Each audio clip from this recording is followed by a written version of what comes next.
A millionaire reunites with his childhood sweetheart, and a revelation from the past changes everything between them. A story of love, redemption, and second chances. Get ready to be moved. Subscribe, leave your like, and tell us where you're watching from. The April rain battered the streets of Greenwich Village with that typical insistence of autumn, turning the sidewalks into mirrors of water that reflected the lights of bars and cafes. Ryan Mitchell parked his silver BMW in front of the construction site of the new residential development his company was erecting in the area, yet another luxury high-rise that would forever change the character of that bohemian neighborhood. At 37, he was the kind of man who turned heads, tall, broad-shouldered, in his impeccably tailored Italian suit, dark hair with a few grey strands at the temples that only added charm to his angular face. His dark brown eyes had that hardness of someone who built an empire from scratch and had to step on a few necks along the way. He stepped out of the car with quick strides, his genuine leather briefcase tucked under his arm, and that's when he saw her. At first, she was just a silhouette under a makeshift awning, a stall set up with crates and a plastic tarp precariously tied with ropes. But then his eyes focused on the face of the woman, carefully arranging trays of brownies with almost reverent movements, and the world seemed to stop. Grace. The name exploded in his mind like thunder, bringing with it 15 years of memories he had locked away in a mental box and tossed to the bottom of his consciousness. His heart raced violently in his chest, and he placed a hand on his torso, taking a deep breath to compose himself. She looked different. The light brown hair he remembered flowing down her back was now tied in a tight bun on top of her head, with a few rebellious strands escaping and sticking to her rain-soaked face. She wore a faded pink t-shirt under a chocolate-stained apron, worn jeans, and a pair of white sneakers that had long lost their brightness. Her hands, those hands he used to hold during the bus rides, were rough, calloused, with short, unpolished nails stained with food coloring. But her eyes, my God, her eyes were the same. Deep brown, like dark honey, with that peculiar sparkle that always made him think of afternoons, with sunlight filtering through tree leaves. Even tired, with dark circles marking the pale skin beneath them, they still held that dreamy expression that had captivated him when he was 16 and she sold empanadas at recess to help her mother pay the bills. Ryan crossed the street without looking both ways. A taxi driver honked furiously, but he didn't register it. He approached the stall as if in a trance, the sound of the rain muffled by the buzzing in his ears. "Good afternoon," she said with that soft voice he had never forgotten, without lifting her eyes from the brownies she was arranging in colorful paper cups. "You can choose as you like. They're all made with Belgian chocolate, $15 a dozen." He stood there, silent, unable to form words. The rain streamed down his $3,000 suit, soaking his Italian shoes. But he didn't move. That's when she finally looked up. The tray of brownies almost slipped from her hands. Her lips parted in a small O of surprise, her eyes widening as she recognized him. For an endless moment, they simply stared at each other. 15 years of silence screaming in the space between them. "Ryan!" The name came out in a hoarse whisper, almost inaudible under the sound of the rain. "Grace!" he finally managed to articulate, his voice coming out thicker than he intended. "I didn't expect—" "You came back," she interrupted, and there was something in her tone he couldn't decipher. It wasn't joy. It wasn't anger. Perhaps it was resignation, or fatigue, or a complex mix of emotions that 15 years of absence made impossible to untangle. An awkward silence settled in. Ryan looked at the sweets, searching for something to say, anything to break that suffocating tension. "I'll take them all," he blurted out abruptly, pulling his wallet from the inner pocket of his jacket. It was an automatic gesture. The solution he always used for everything: money. Buy, pay, resolve. All? Grace frowned, confused. That's 12 dozen, $180. It doesn't matter. He extended $300 bills, still wet from the rain. Keep the change. For the first time, he saw a flash of something that looked like anger cross those brown eyes. I don't need charity, Ryan, she said, her voice low, but firm, taking only 2 bills and returning 1. And I don't have change for 100, so it'll have to be 180 after all. The word charity hit him like a slap. He slowly put the returned bill away, feeling his cheeks burn with embarrassment. Of course she would think that. He had come there in his expensive suit, his imported car, offering money as if that would solve everything. I'm sorry, he murmured, watching her as she wrapped all the brownies in clear plastic bags, her efficient movements born from repetition. That wasn't my intention. It never is, she replied, not looking at him. She tied the last bag and pushed the craft paper bag in his direction. Here it is. Ryan took the bag, the brief contact of their fingers sending an electric shock up his arm. She felt it too, he noticed by the way. She quickly withdrew her hand, rubbing it on her apron, as if she could erase the sensation. Do you live nearby? He needed to keep the conversation going. He couldn't just leave. Not again. 2 blocks away. She waved vaguely in the direction of Harmony Street, starting to gather her things as the rain continued to fall. I need to go. Julia will be out of school soon. Julia. My niece. There was something in the way she said it, a protective yet weary tone. I take care of her. Ryan absorbed the information, wanting to ask more, wanting to know everything about the 15 years he had lost, but Grace was already efficiently packing up the stand, folding the tarp and stacking the crates. Let me help, he offered, setting down his briefcase and bag. No need, I'm used to it. Grace, please. Something in his voice made her stop and truly look at him for the first time. Just let me help, just this, please. She studied him for a long moment, those brown eyes seeming to see through him, noticing things he preferred to keep hidden. Finally, she nodded, almost imperceptibly. They worked in silence, he holding the crates while she tied the tarp. When they finished, both were soaked, the rain relentless. My car is over there, Ryan said, pointing to the BMW. Let me take you and your things. I'll take the bus, she replied automatically, but he was already grabbing the stacked crates. Grace, you're drenched carrying all this, and you need to pick up your niece. Please accept the ride. It's not charity, it's... He paused, searching for the right words. It's a friend helping another. Friend?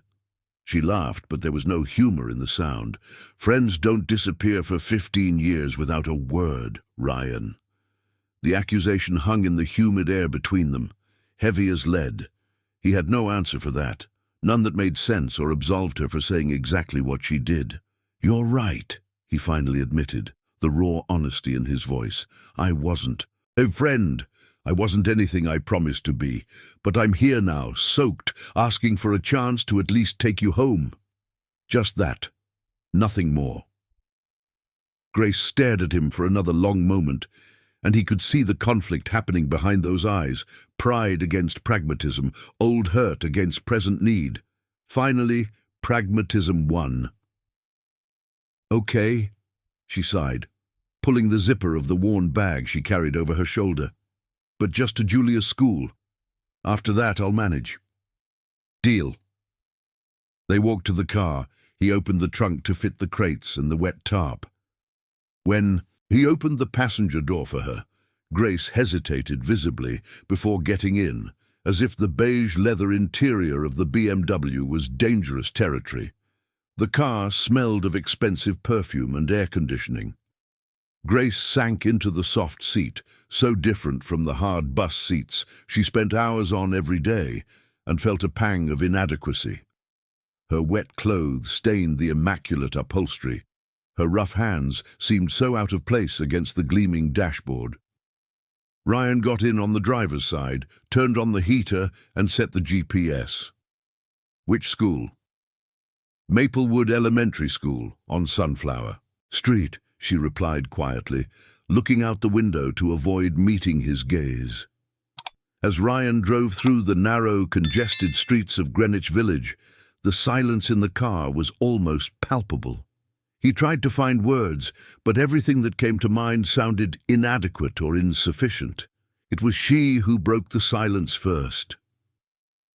"So you made it," Grace said, still looking out the window.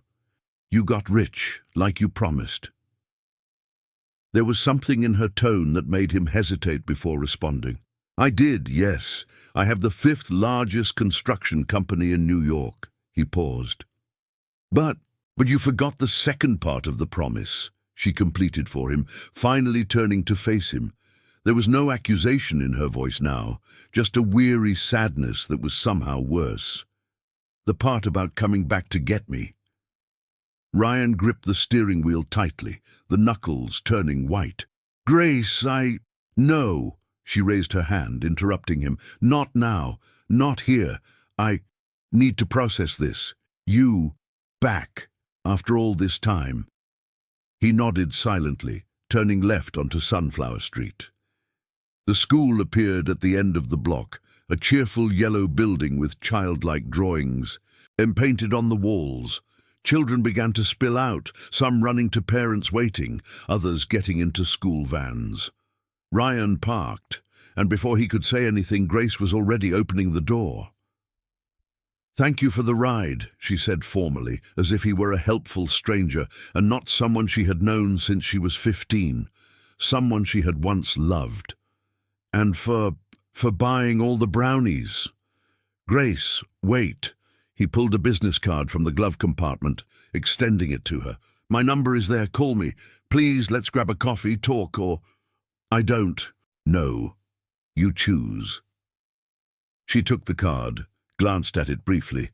"Ryan Mitchell, CEO, Mitchell and Costa Construction," and tucked it into the back pocket of her pants without commenting. "Goodbye, Ryan," she said softly, closing the door before he could respond. He sat there, the engine still running, watching her walk toward the school entrance, her posture straight despite her wet clothes and evident exhaustion. A little girl with curly hair ran out and threw herself into Grace's arms, and Grace's face lit up with a smile so genuine and radiant that he felt his chest tighten. That smile used to be for him. Ryan sat there, the engine still running, watching them disappear down the street, Grace carrying the girl's backpack as she chatted excitedly about something. And for the first time in 15 years, since he had left the East Side in search of a better life, Ryan Mitchell felt something that his money and success had never managed to fill. An immense, pulsing void where something precious used to be. As the car moved, driving back to his empty apartment in the Upper East Side, one certainty burned in his mind. He wasn't going to let her slip away again, not this time. Even if it meant facing all the consequences of the 15 years he had abandoned her, even if she hated him, even if it took the rest of his life to regain the trust of those brown eyes that still haunted him in dreams he never admitted to having. The bag of brownies sat forgotten on the passenger seat. When he got home, hours later, he tried one, and the flavor exploded in his mouth. Sweet, rich, perfect. Exactly as he remembered. She hadn't changed the recipe in 15 years. That night, Ryan didn't sleep. Grace locked the apartment door at 7 in the morning, holding Julia's hand as they descended the 3 flights of stairs in the walk-up building. The hallway smelled of mildew and fried food, a permanent aroma that no amount of disinfectant could disguise. The walls were covered in peeling aqua paint, revealing previous layers of yellow and beige paint, decades of temporary tenants who never cared enough to renovate properly. "Aunt Grace, didn't you sleep again?" Julia asked, looking up with those keen dark eyes that were too perceptive for an 8-year-old. The girl had curly, brown hair tied up in two messy buns, wore her school uniform, a white t-shirt and navy blue pants, and carried a Spider-Man backpack that was starting to tear at the seams. "I did, sweetie," Grace lied, squeezing the small hand gently. The truth was, she had spent the entire night sitting by the window of the tiny room they shared, staring out at the dimly lit street, Ryan's business card burning a metaphorical hole in the pocket of her jeans. Ryan Mitchell, CEO, fifth largest construction company in New York, the words hammered in her head like a cruel chant. Had achieved everything he had dreamed of: wealth, success, power. And her. She was exactly where he had left her 15 years ago, stuck in the same situation of poverty, now with a child to raise and responsibilities weighing on her shoulders like concrete blocks. "Are you sad about that man from yesterday?" Julia insisted, as they walked down Harmony Street toward the bus stop. The girl had this uncanny ability to read emotions, likely developed over the 3 years since Grace had taken her in, learning to decipher her aunt's moods, to know when it was safe to ask for and things, or when it was better to stay quiet. "I'm not sad, Ju, just tired." "He was handsome," Julia commented casually, jumping over a puddle. "And his car smelled nice, like those expensive stores in the mall we pass by but never go into." Grace felt a pang in her chest. Julia was right. The interior of that BMW smelled of new leather, polished wood, and a sophisticated men's cologne that probably cost more than their monthly rent. It was the scent of success, of money, from a world so distant from hers it could have been on another planet. "He's just someone I met a long time ago," Grace said, quickening her pace as she saw the bus approaching the stop. "It's not important." But as she helped Julia up the high steps of the crowded bus, paying for both fares with counted coins, Grace knew she was lying to herself. Ryan Mitchell had always been important. He was the first person who made her feel special, seen, desired. During 2 years of high school, those secret meetings on the bus, the folded heart-shaped notes hidden inside books, the glances that lingered a few seconds longer than appropriate, all of it had been the secret center of her universe. And then, on the last day of school, under the old mango tree in the schoolyard, he kissed her. It was her first kiss, awkward and sweet, tasting of the mint gum he nervously chewed as he leaned in. And then, holding her hands with an intensity that made his 16 years seem much older, he said, "I'm leaving here, Grace. I'm going to work, study, get rich.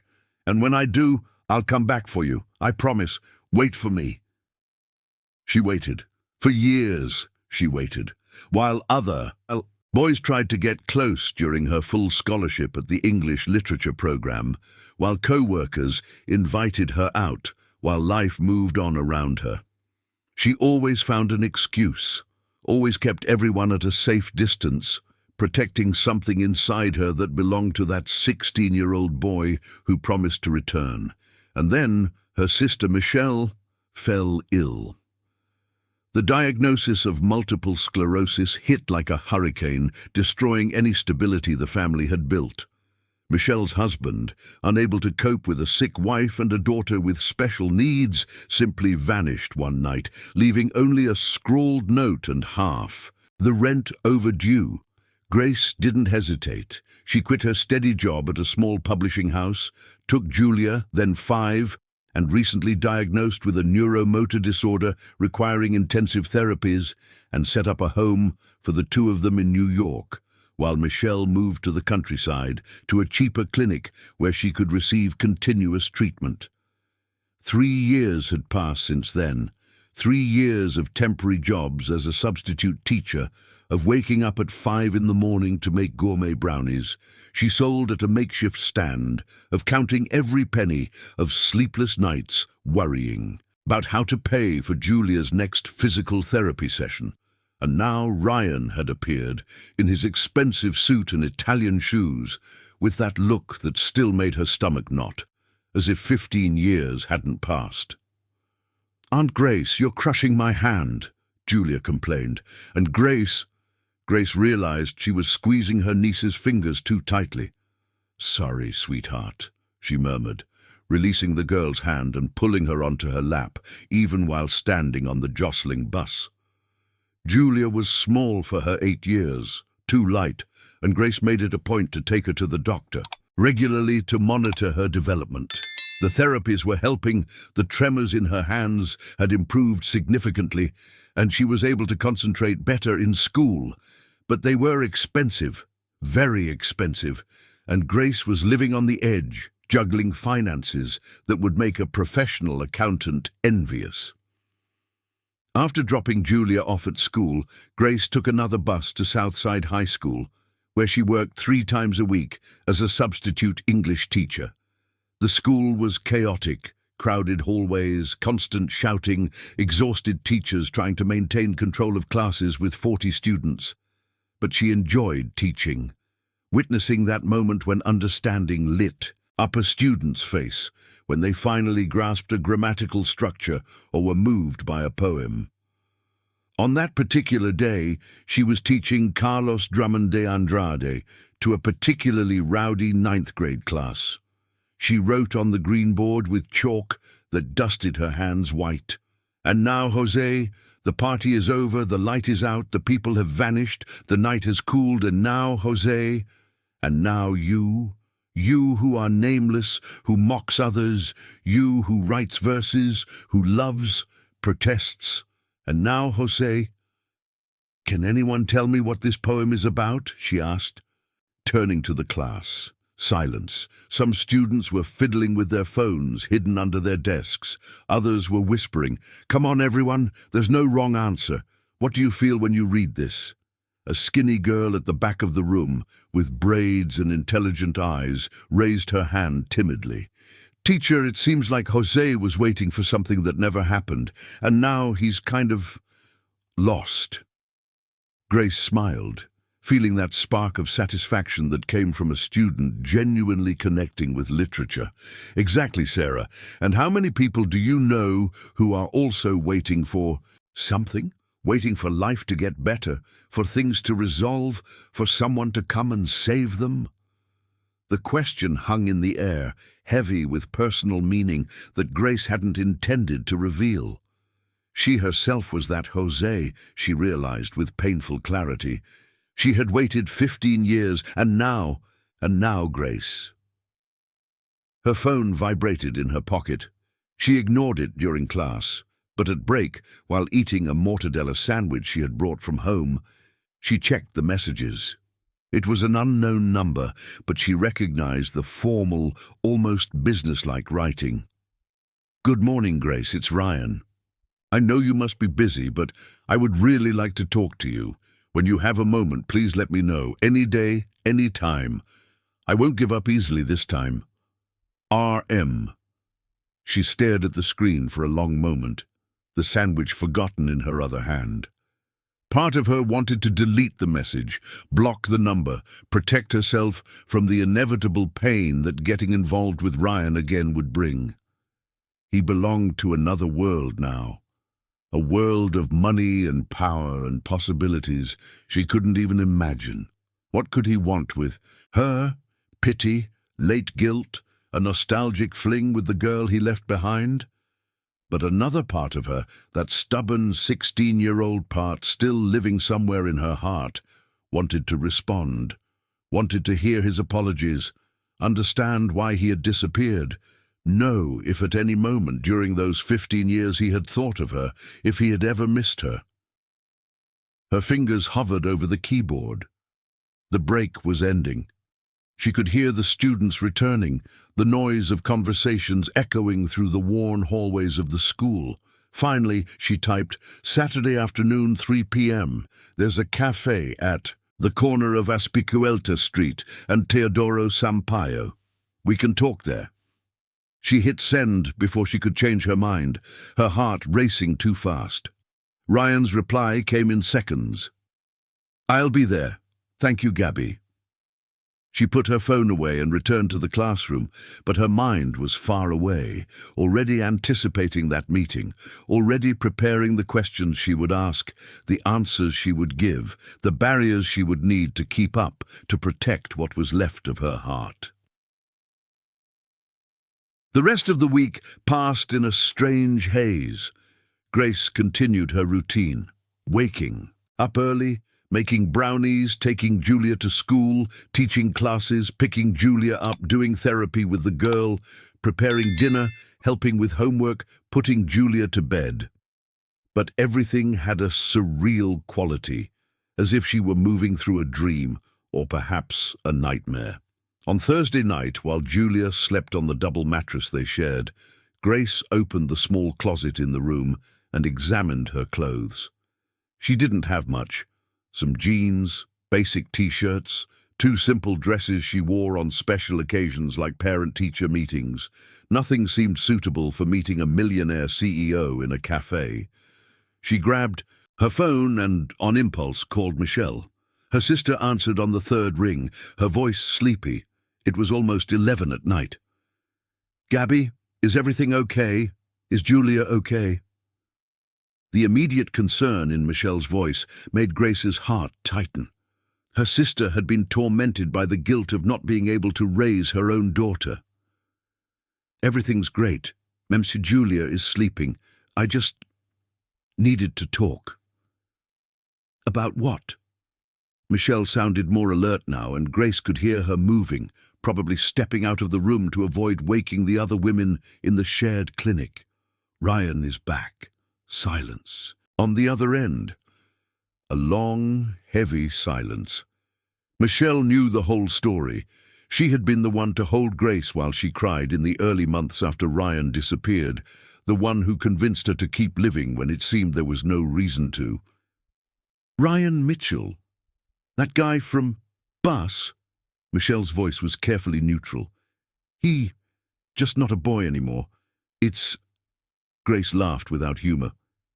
"He's a CEO, millionaire, owner of a construction company, drives a BMW and wears an Italian suit.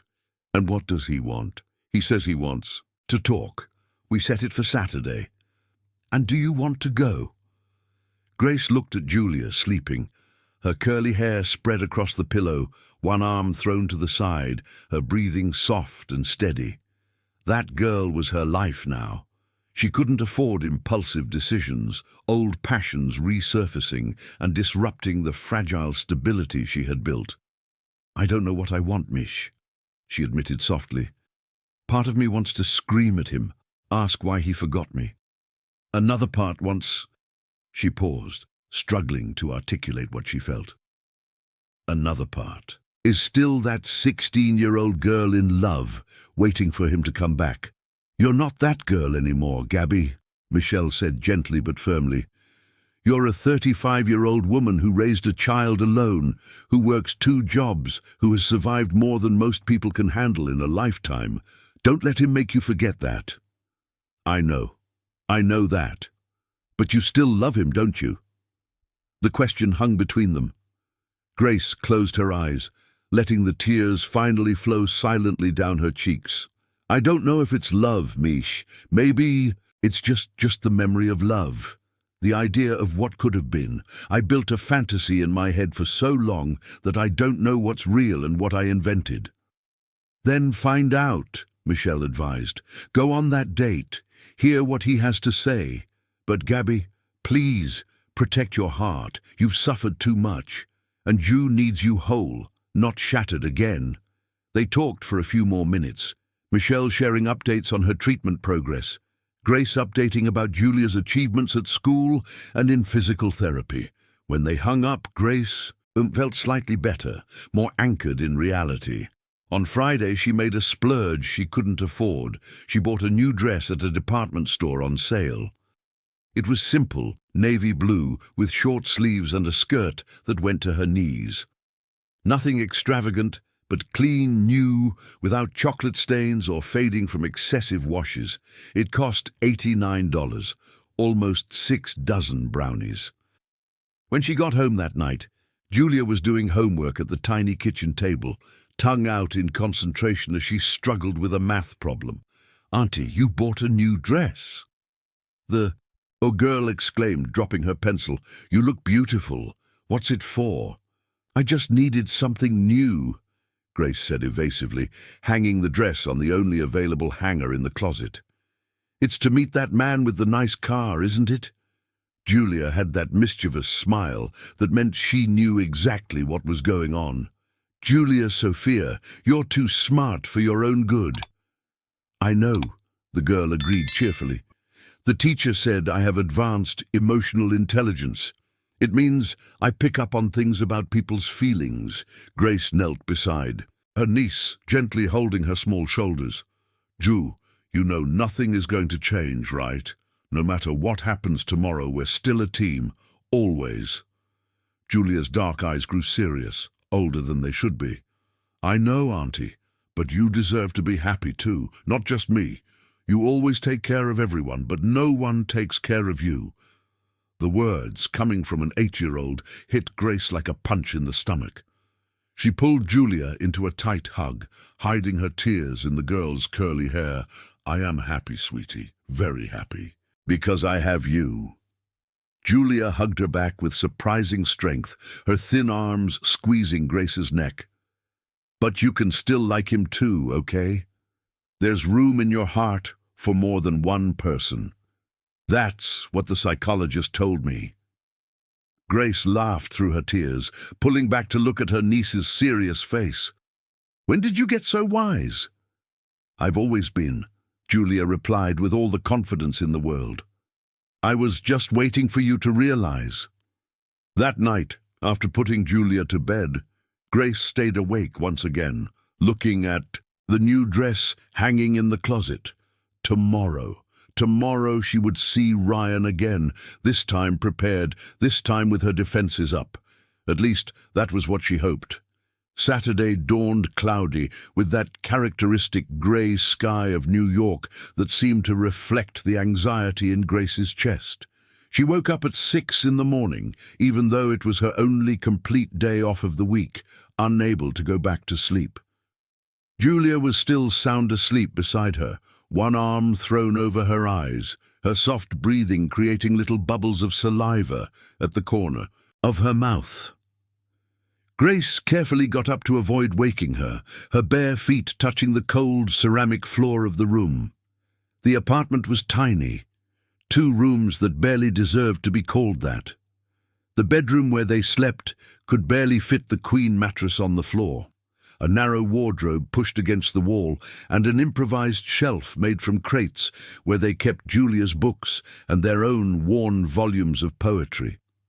The living room merged with the kitchen in an area of maybe 15 square meters, with a sofa bed donated by the neighborhood church, a scratch coffee table, and a 2-burner stove that worked when it was in the right mood. But it was theirs. It was clean, organized, and had love in the walls, even if it didn't have fresh paint. Grace brewed coffee in the cloth filter, the aroma filling a small space. She grabbed the only piece of bread left in the fridge. She had saved half for breakfast today. The other half Julia had eaten yesterday for an afternoon snack. She would have to go grocery shopping on Monday when she received her payment for the week's classes. As the coffee dripped slowly, she picked up her phone and checked the message Ryan had sent the night before. "I'm looking forward to tomorrow. Sleep well, Grace." Simple, straightforward. But there was something about the way he had written her nickname that made her heart race.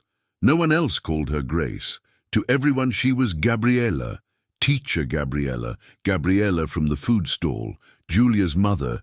Even though she corrected them that she was her aunt, people always assumed.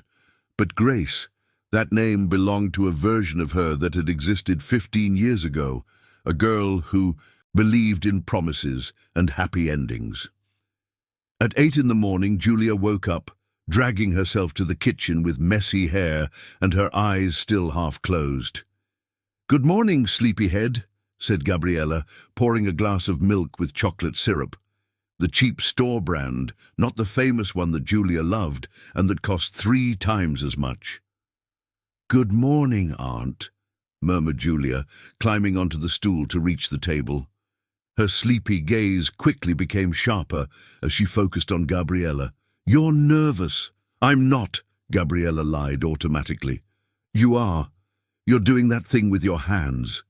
Julia mimicked Gabriella's gesture of nervously rubbing her fingers together. "You always do that when you're worried about something." Gabriella looked at her own hands, realizing she was indeed repeating that nervous tic. She forced herself to stop, grabbing the coffee mug to have something to occupy her. "It's just a meeting with an old friend, Ju. Nothing major." "The guy with the nice car," Julia stated, biting into the buttered bread Gabriella had put on her plate. "You like him." "I met him a long time ago, before you were born. We were friends in school." "But you like him," Julia insisted with that characteristic stubbornness. "The way princesses like princes in movies," Gabriella sighed, pulling a chair to sit next to her niece. "The real world isn't like the movies, sweetheart. Things are more complicated." "Why?" "Because—" Gabriella paused, trying to find appropriate words for an 8-year-old. "Because he and I come from very different worlds now. He has a lot of money, an important life. We have our life here, and that's okay." Julia chewed thoughtfully for a moment, then tilted her head to the side with that expression that always meant she was about to say something too profound for her age. "Aunt Michelle once told me that love doesn't care about money, that when she met my dad he had nothing, but she loved him anyway." The mention of her father, the man who had abandoned them when things got tough, made Gabriella stiffen, but she kept her voice soft. "Your mother is right about that, but sometimes the differences are too great. Sometimes people grow and become incompatible." "What's incompatible?" "It means they don't fit together anymore, like puzzle pieces that don't connect." Julia frowned, clearly not satisfied with that explanation, but she let the subject drop. They finished their breakfast in comfortable silence, Gabriella already mentally planning the rest of the day.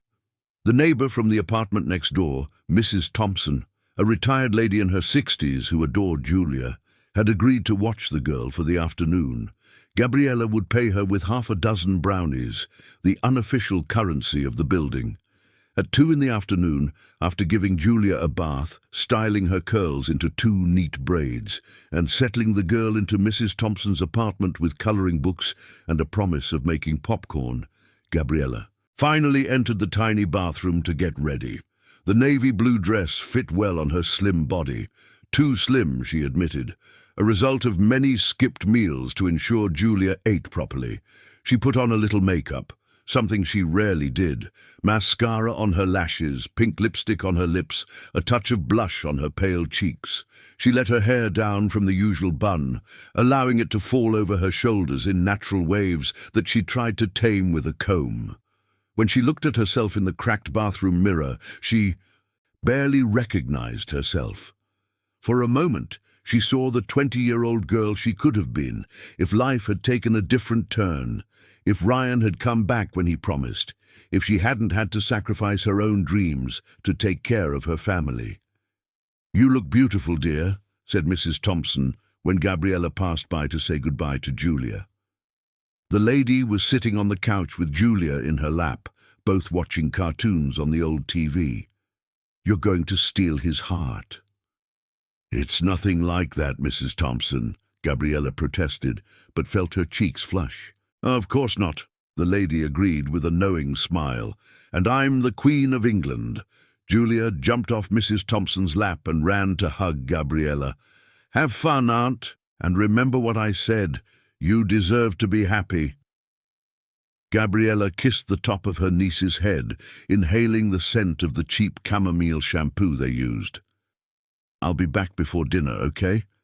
Behave for Mrs. Thompson." "I always behave," Julia replied with exaggerated innocence that made both women laugh. The cafe was located in a busy area of the west side, on a corner where several buses passed by.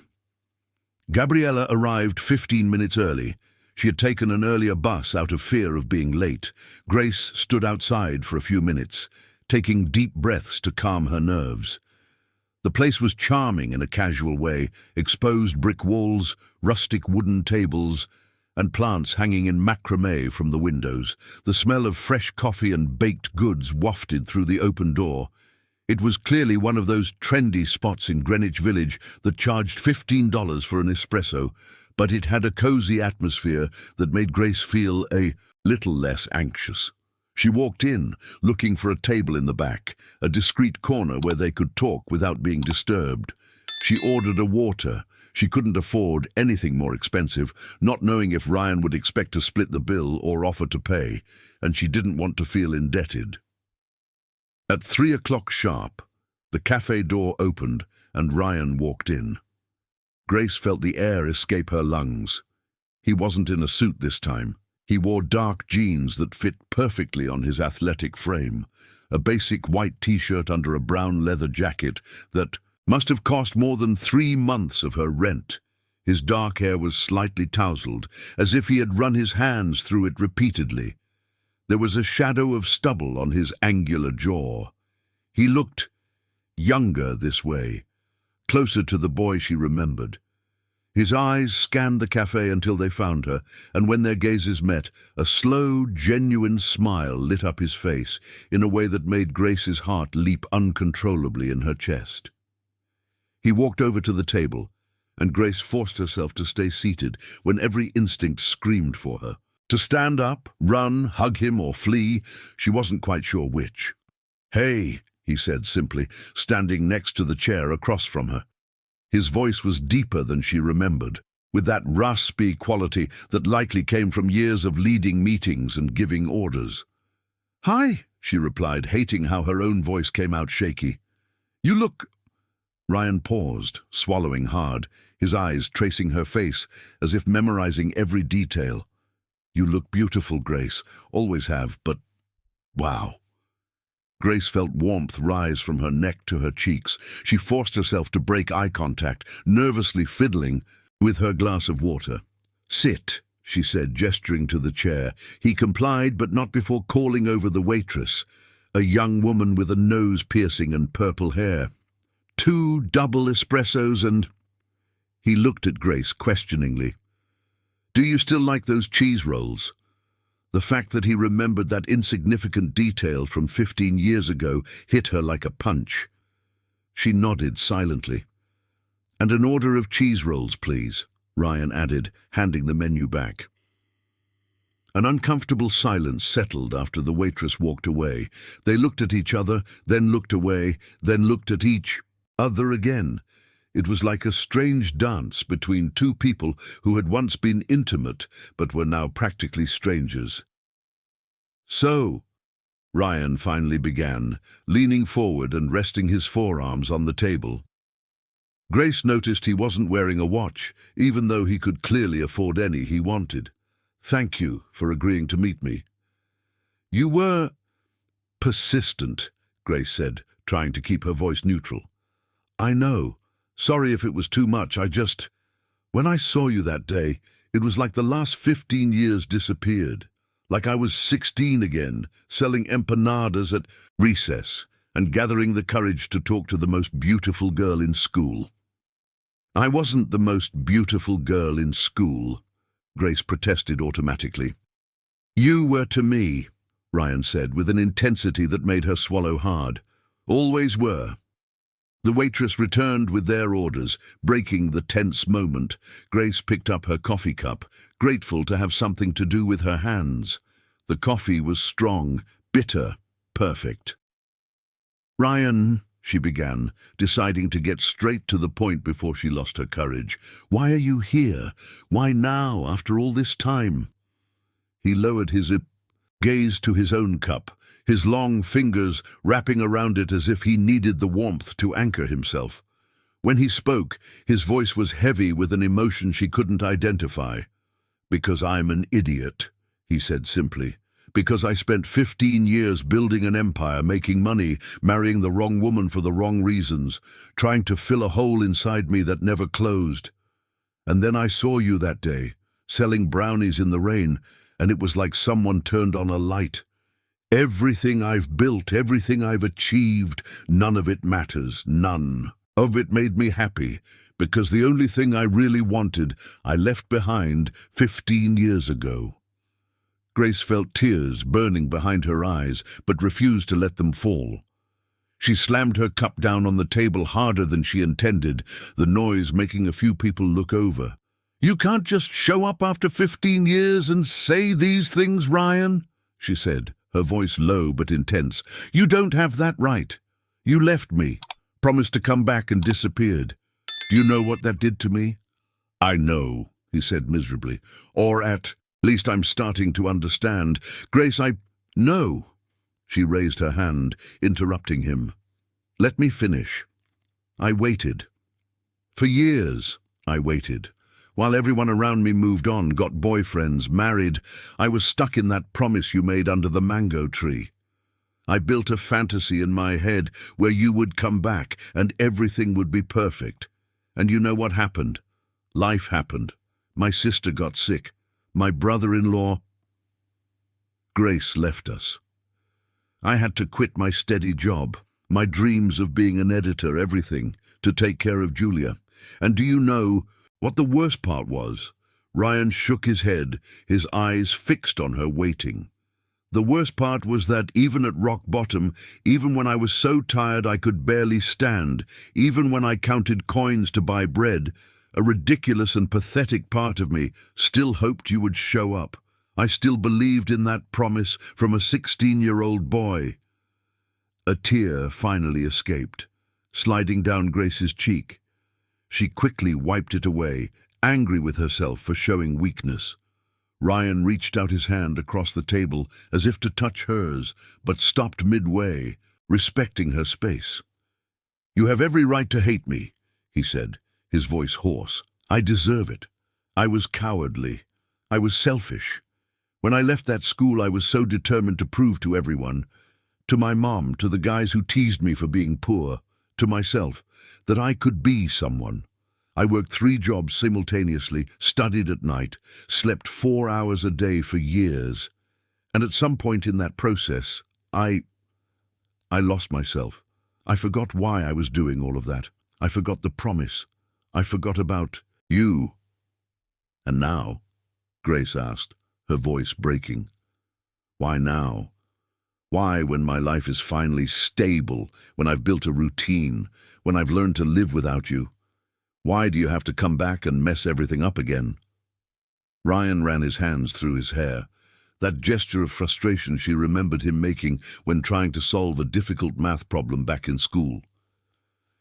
"Because I'm selfish," he admitted.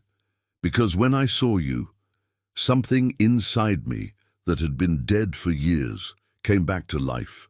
Because I realized I spent the last 15 years surviving, not living. And because, even knowing I don't deserve it, even knowing I'll probably hurt you again because it's all I know how to do, I can't stay away from you." Grace stared at him for a long moment, seeing beyond the expensive leather jacket and the CEO confidence, seeing the insecure boy who once sold his last pastry to buy her an ice cream on the last day of school. "You hurt me, Ryan," she finally said, her voice soft but firm. "Deeply. And I don't know if I can trust you again. I'm not that 16-year-old girl anymore. I have responsibilities, a child who depends on me. I can't afford impulsive decisions based on old feelings." "I know that," Ryan quickly agreed, "and I'm not asking you to just forget everything and come back to me as if nothing happened. I'm asking for a chance to get to know you again, to know the woman you've become, to prove that I've changed, that I've learned, that I can be the man you deserve." "And what if you can't?" Grace challenged. "What if you realize that reality doesn't match the fantasy you've built, that I'm not that idealized girl you kept in your memory?" Ryan smiled, and there was a sadness in that smile that touched something inside Grace's chest. "Then at least I tried. At least this time I won't spend the rest of my life wondering, what if?" He paused, his dark eyes intense on hers. But I think you're wrong about one thing. What? You're so much better than any fantasy. The girl I remember was sweet and shy and lovely. But the woman in front of me? She's strong. She's a fighter. She sacrificed her own dreams to care for someone she loves. She's building a business, selling treats on the street while working as a teacher. His voice faltered. She's incredible. And I don't deserve to even breathe the same air as you. But I will fight for the privilege of trying. The silence that followed was different from the previous one. Still heavy, still tense, but with something more. A fragile possibility hanging between them like a crystal thread that any sudden movement could break. I need to think, Grace finally said, grabbing a cheese bread from the basket, even though her stomach was in knots. This is a lot to process. You showed up out of nowhere and threw 15 years of history in front of me. I need time. Take as much time as you need, Ryan promised immediately. I've waited 15 years not knowing I was waiting. I can wait as long as you need with a clear goal. Grace nodded, finishing her coffee. Part of her wanted to stay, wanted to keep talking, wanted to hear more about his life, to fill in the 15 years of gaps. But the practical part, the part that learned to survive and protect her heart, knew she needed distance to think clearly. She stood up, grabbing her bag. I need to go. Julia is with the neighbor, and I promise to be back before dinner. Ryan stood up too quickly, almost knocking over the chair. Let me take you. No, I'll take the bus. I need some time alone to think. He seemed about to protest, but held back, nodding reluctantly. Can I call you? You can, Grace conceded, but I don't know when I'll be ready to talk again, so be patient. All the patience in the world, he promised. Grace started to walk away, but he called her name. She turned. Gabby? He hesitated, as if struggling with himself about saying something. I just want you to know, even if you decide you can't forgive me. Grace felt a lump in her throat, unable to respond. She simply nodded and left the cafe, the fresh afternoon air hitting her face. As she walked to the bus stop, she noticed she was trembling, not from the cold, but from an intense mix of emotions she couldn't name. Anger, pain, hope, fear, all swirling inside her like a hurricane. And at the center of this chaos, stubborn and persistent, was that feeling she had sworn to bury years ago. Love. Or maybe it was just the memory of it. Grace wasn't sure of anything anymore. The bus was crowded on the way back, as always on Saturday afternoons when half of New York was moving around the city. Grace managed to find a spot, standing near the window, holding onto the metal bar as the vehicle jolted over the potholes of the west side. Her reflection in the window showed a woman with red eyes and a confused expression, so different from the composed demeanor she had tried to maintain in the cafe. She pulled her phone from her bag and saw 3 messages from Mrs. Thompson, all pictures of Julia. One making a silly face at the camera, another holding a drawing she had made, and the third sleeping on the couch with her mouth open. Each image brought a smile to Grace's face, reminding her of what truly mattered: Julia, her responsibility, her priority. But then, treacherous, her mind drifted back to Ryan sitting in that cafe, the raw vulnerability in his eyes when he admitted his mistakes, the way his hands trembled, slightly, when he held the coffee cup, the way he looked at her as if she were the only person in the universe. "Stop it!" she mentally scolded herself. "You can't afford to daydream. You have bills to pay, a child to raise, a real life with real problems." When she arrived at the building, it was almost 5:30. Mrs. Thompson opened the door before Grace even knocked, as if she had been waiting right behind it. "So? How was it?" the woman asked, with that curious sparkle in her eyes, practically pulling Grace into the apartment that smelled of popcorn and lemon-scented detergent. Julia was awake now, sitting on the floor, surrounded by colored pencils and sheets of paper. When she saw Grace, her face lit up. "Auntie, You're back. How was the meeting? It wasn't a meeting, Grace corrected automatically, but without much conviction. Of course not, Mrs. Thompson agreed with a mischievous smile. That's why you have that smudged lipstick and eyes that look like you've been crying. Grace instinctively brought her hand to her lips, realizing she had indeed bitten her lipstick during the tense conversation. She sighed, giving in. It was complicated, she admitted, sitting down on the couch. Julia immediately dropped her drawings and climbed up beside her, resting her head on Grace's shoulder with that physical intimacy that always comforted her. "Did he make you cry?" Julia asked, her voice turning protective in a way that was both adorable and heartbreaking. "Because if he did, I can kick him. The gym teacher said I kick really well for my age." Grace laughed despite everything, hugging her niece. "No, sweetie. He didn't make me cry on purpose. We just talked about things from the past, difficult things." "Did he apologize?" Julia wanted to know. "He did." "And did you accept?"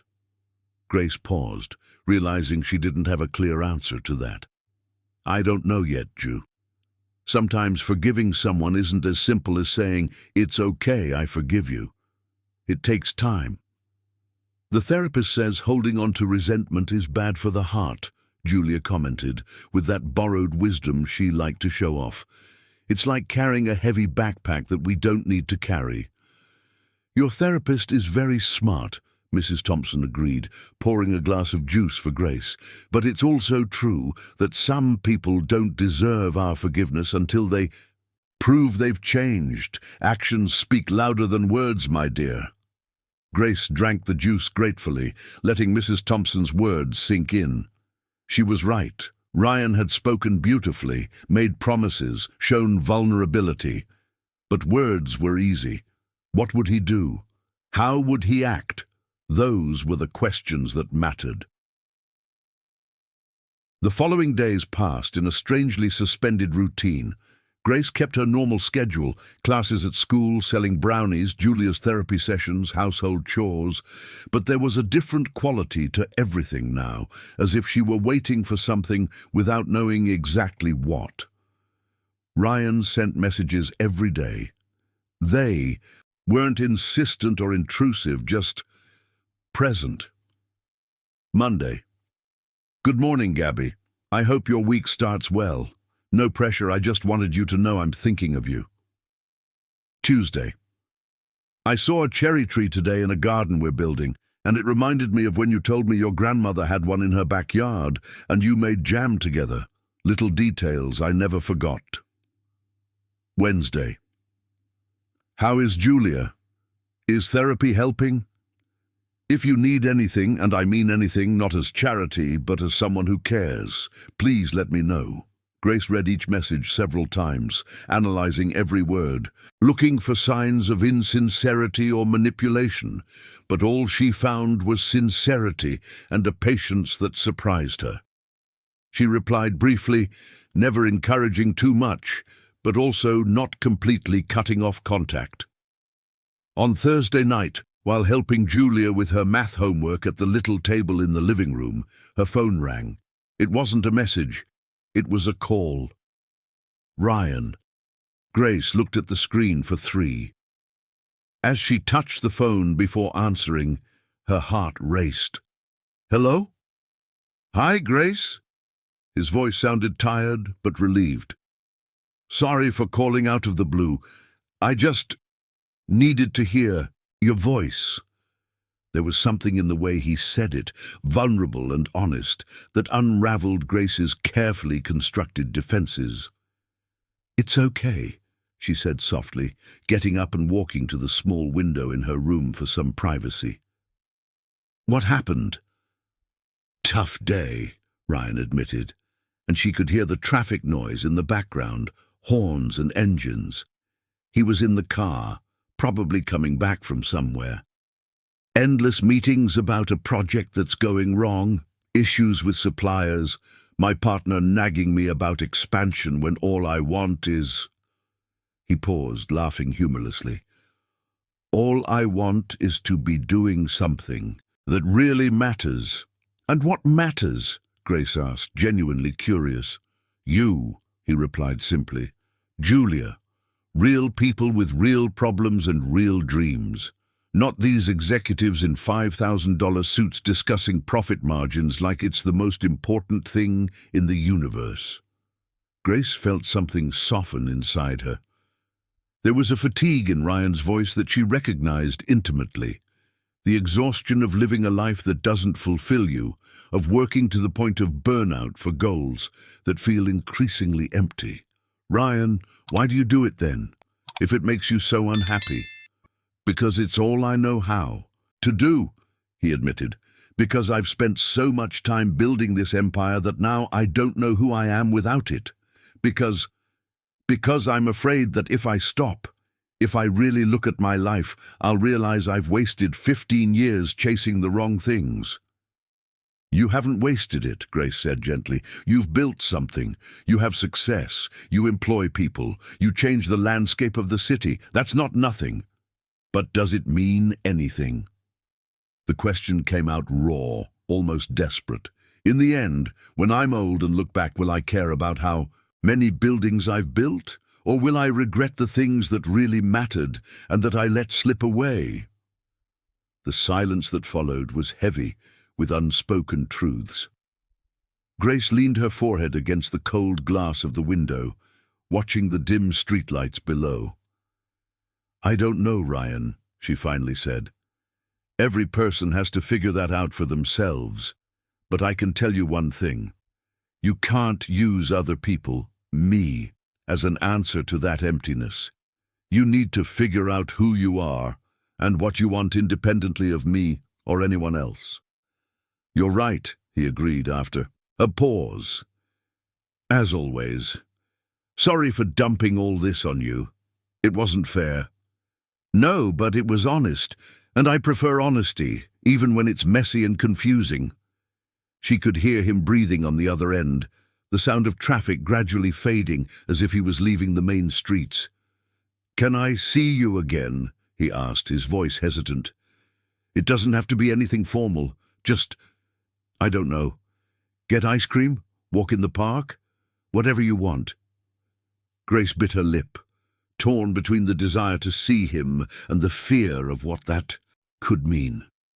Sunday, she heard herself say, surprising herself. Sunday afternoon, I'll take Julia to Central Park. She likes to ride her bike there. You can come along, if you want. The inclusion of Julia was intentional, a safeguard, a way to keep things light and public, a way to see how Ryan would react to the most important part of her life. I would love to, Ryan said, and she could hear the smile in his voice. What time? 3 in the afternoon at the main entrance. I'll be there. Grace? Yes? Thank you for giving me this chance. I promise I won't waste it. After they hung up, Grace stood by the window for a long time, her phone still in hand. Julia appeared at the door of the room, watching her with that knowing expression. It was him, right? It was. And, are you going to see him again? Sunday, in the park. You're coming too. Julia's face lit up with genuine excitement. Really? He's going to meet me for real? The confused grammar was typical when the girl got excited. He is. So you need to promise to behave, okay? No asking embarrassing questions or, like if he's going to marry you, Julia interrupted with a cheeky smile. Julia Sophia. Okay, okay. The girl laughed, raising her hands in surrender. I'll be super polite and normal, pinky promise. She extended her pinky, and Grace intertwined hers with it, sealing the promise the way they always did. But as they went back to finish their math lesson, Grace couldn't stop thinking. What if this was a mistake? What if she was opening a door that should remain closed? What if Ryan hurt not just her, but Julia too? The what-ifs kept her awake late into the night. Friday dawned with torrential rain, the kind of downpour that turns the streets of New York into rivers and leaves traffic completely paralyzed. Grace had to cancel her brownie stand. There was no way to set up in that rain, and ended up losing an entire day of sales that would be missed in the month's budget. She was in the living room, sifting through the bills scattered on the table, trying to figure out where she would get money to pay the overdue electric bill when the doorbell rang. Julia was at school, so Grace was alone. She went to the door, looking through the peephole before opening it. On the other side was a delivery person in a uniform from an upscale flower shop, holding a huge bouquet of sunflowers. "Grace?" he asked when she opened the door, confused. "That's me. Delivery for you. Can you sign here?" She signed on the tablet he offered, still processing. When he handed over the bouquet, it was at least 24 huge, vibrant, fragrant sunflowers, and left. Grace stood at the door, holding the flowers, as if she didn't know what to do with them. There was a small card tucked among the flowers. With trembling hands, she opened it. "I remembered you telling me that sunflowers were your favorite flowers because they always seek the sun, even on cloudy days. I thought you might need a little sunshine on a rainy day like today. I hope I'm not being intrusive. I just wanted to make you smile." Ah. Grace felt her eyes sting. How did he remember those details? That conversation about sunflowers had happened on a Saturday afternoon 15 years ago, when they had skipped school together for the first and only time to go to Central Park. She had told him how her grandmother had sunflowers in her yard and how they always made her happy. And he remembered. After 15 years, he remembered. She placed the flowers in a bucket of water. She didn't have a proper vase, and stared at them for a long time. The sunflowers brightened the grey apartment, bringing colour and life to the small, worn space. When she picked up her phone to thank him, she noticed another message from Ryan, sent half an hour earlier. "I just saw on the weather forecast that New York is having a storm. I imagine you couldn't set up your booth today. You must be worried about the bills. Please don't take this the wrong way, but I transferred $3,000 to your account. It's not charity before you think that. It's an advance. I was thinking about a proposal I want to make to you on Sunday, but I can send the money now if it helps. You don't need to thank me or accept anything beyond that. I just wanted to help. Please use the money without guilt." Grace stared at the message, a war raging inside her. $3,000 would solve all her immediate problems: the overdue electricity bill, Julia's next therapy session, groceries for 2 weeks, maybe even a new pair of shoes for Julia, who complained that hers were too tight. But accepting money from him, that changed things. It created a debt, an obligation. She checked the banking app on her phone, and indeed there was a transfer of $3,000 processed 20 minutes ago. He had already done it without waiting for permission. With trembling fingers, she typed, "The flowers are beautiful. And I don't know if I should be angry or grateful for the money. Probably both. But thank you, really. This will help a lot.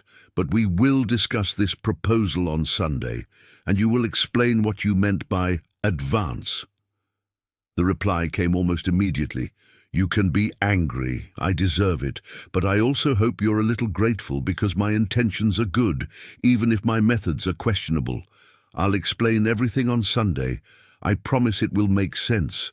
And Grace, you never need to thank me for doing the bare minimum I should have done years ago." Grace put down her phone and looked back at the sunflowers. They truly brought sunshine to the grey day, and against her will, against all her instincts of self-preservation, she found herself smiling. Julia came home from school soaked, despite her umbrella, her sneakers squelching with every step. When she saw the sunflowers, her eyes widened. "Wow, where did these flowers come from?" "From Ryan," Grace admitted, helping her niece take off her wet clothes. "He's romantic. Julia exclaimed approvingly. "Lily from my class said that when a man sends flowers, it means he's really in love." "Lily is 8, Grace reminded her. "What does she know about love?" "More than you think," Julia replied with that annoying wisdom. "She watches soap operas with Grandma, and in soap operas, the man always sends flowers when he's in love. Life isn't a soap opera, Ju, but sometimes it feels like one," the girl murmured, gazing at the flowers with a dreamy expression. And Grace, watching the sunflowers stubbornly seek light even on a stormy day, had to admit that maybe her niece was right. Maybe, just maybe, some real-life stories could have happy endings too. Or maybe she was allowing herself to dream again, which was equally dangerous and tempting. Sunday dawned with a crystal blue sky, one of those rare days in New York that makes people momentarily forget the chaos of the city. Grace woke up early, nervous in a way she hadn't felt in years, that fluttery anxiety in her stomach that comes before something important, something that could change everything. Julia was even more excited, jumping out of bed at 7 in the morning, even though it was Sunday. Her day to sleep in. Aunt, wake up. We need to choose the right outfit." The girl was already opening the closet, rummaging through the few pieces they had. "You have to look pretty." "Ju, it's only 3 in the afternoon. We have the whole day," Grace protested, but she was already smiling at her niece's excitement. "But we need to plan.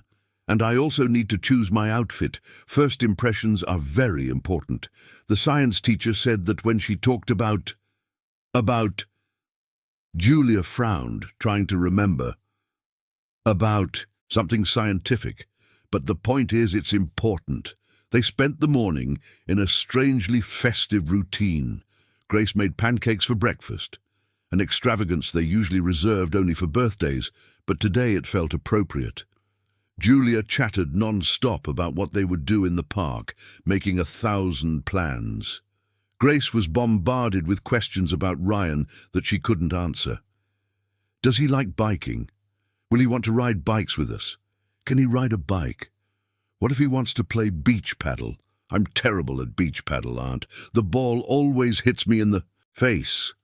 Julia, breathe, Grace said, laughing. It doesn't have to be perfect. It's just a stroll in the park. But she was anxious herself, changing her outfit 3 times before settling on light jeans, a simple white top, and a beige cardigan. Nothing too fancy, but not sloppy either. She let her hair down, pinning only the front with a discreet clip. She applied a bit of mascara and rosy lipstick. When she looked in the mirror, she saw a woman who looked younger than she felt, her eyes shining with something that could be hope or fear, maybe both. Julia chose her favorite outfit, a pink dress with white polka dots that Grace had sewn by hand from a bargain fabric, and pink sneakers that, although already small, the girl refused to part with. Grace styled her niece's rebellious curls into 2 pigtails, tying them with pink ribbons. "Am I pretty?" Julia asked, twirling so Grace could see. "You look beautiful, princess. He's going to love you." "And you look beautiful too," Julia replied with a smile. "He's going to be speechless. Like this." She made an exaggerated, surprised face that made Grace laugh. They took the subway to the nearest station to Central Park, then walked the 3 blocks remaining. Julia walked in the middle, holding Grace's hand with one and the strap of her backpack with the other, where they carried water and snacks. The girl's pink bike, bought used at a thrift store 2 years ago, had been taken the day before by Grace, who had paid $5 to a boy from the building to keep it at the park with his bikes. When they arrived at the main entrance of the park at 2:50, 10 minutes early, Grace spotted the black BMW parked a little further ahead. Her heart skipped a beat. Ryan was leaning against the car, fiddling with his phone. He wore denim shorts, a simple grey t-shirt, and sneakers. Nothing fancy or ostentatious. He looked normal, approachable, almost like the boy she remembered. When he looked up and saw them, His whole face lit up with a smile so genuine that Grace felt something tighten in her chest. "Hi," he said, walking toward them. His eyes went directly to Julia, and he crouched down to her level. "You must be Julia. I've heard a lot about you." Julia looked at him with her dark, analytical eyes clearly assessing. After a moment that felt like an eternity, she smiled. "You're Ryan, the guy with the nice car who sends sunflowers." He laughed, a warm and genuine laugh. "Guilty, although I hope to be remembered for more than just my car." "You're also the guy who made my aunt cry," Julia added, her tone growing more serious. "And I don't like people who make her cry." Grace felt her face heat up with embarrassment. "Julia, I'm sorry, Ryan. She doesn't have a filter sometimes." But Ryan raised his hand, gently interrupting her. His eyes were still on Julia, and there was genuine respect in them. "No, she's right to protect me," he said seriously to the girl. "I made your aunt cry, and that was wrong of me. But do you know what I came here to do today?" "What?" Julia asked, curious despite her protective stance. "I came to try to make her smile, and you too, because you two are the most important people I know." Julia considered this for a moment, then extended her pinky. "Pinky, promise that you won't make her cry again." Ryan looked at the extended pinky, then at Grace, who had teary eyes from the sweetness of that interaction, and then intertwined his pinky with Julia's. "Pinky, promise," he said solemnly. "I'll do my best to only bring smiles." "Okay then," Julia decided, satisfied. "Now let's ride bikes." "Did you bring bikes?" Ryan stood up, pointing to the trunk of the car. "Actually, I brought 3. I thought we could ride together." He opened the trunk, and Grace saw 3 new bikes, still with price tags. 1 black men's adult bike, 1 light blue women's adult bike, and 1 pink child's bike with training wheels and a front basket. "Ryan," Grace began, feeling that familiar mix of gratitude and discomfort. "You didn't have to—" "I know," he gently interrupted, "but I wanted to. And before you say it's too much, the bikes are from a shop owned by a friend.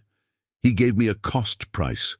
Besides—" He looked at Julia, who was practically buzzing with excitement, looking at the new bike.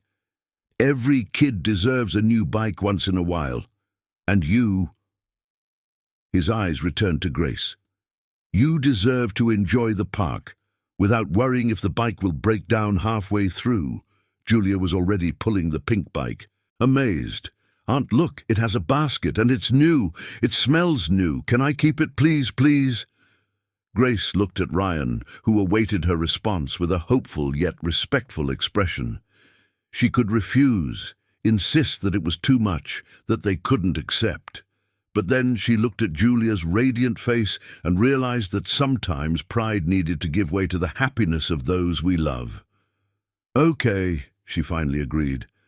"But you—" She pointed to Ryan. "We need to talk about this thing of you giving me expensive gifts. I promise we will." He quickly agreed. "After we enjoy the afternoon. Deal." They entered the park, Ryan pushing the 3 bikes while Julia hopped around him, asking 1,000 questions. Grace followed a few steps behind, watching the interaction with a mix of conflicting emotions. Ryan was incredibly patient with Julia, answering each question with genuine attention, laughing at her jokes, listening to her stories about school and friends. There was no impatience or insincerity. He seemed genuinely interested in getting to know the girl.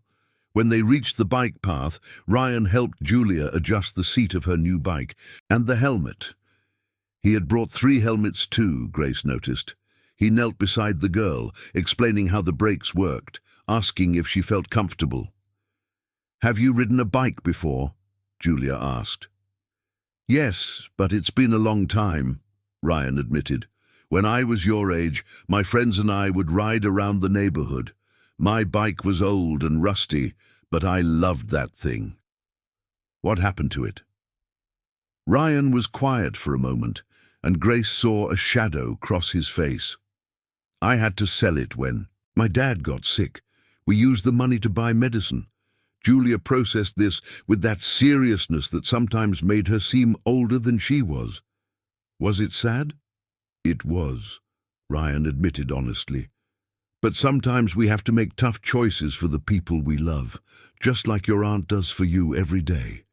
His eyes met Grace's over Julia's head, and there was so much respect and admiration in that look that she had to look away, feeling her cheeks heat up. They started pedaling down the bike path, Julia in front, on her new bike, followed by Ryan and Grace side by side.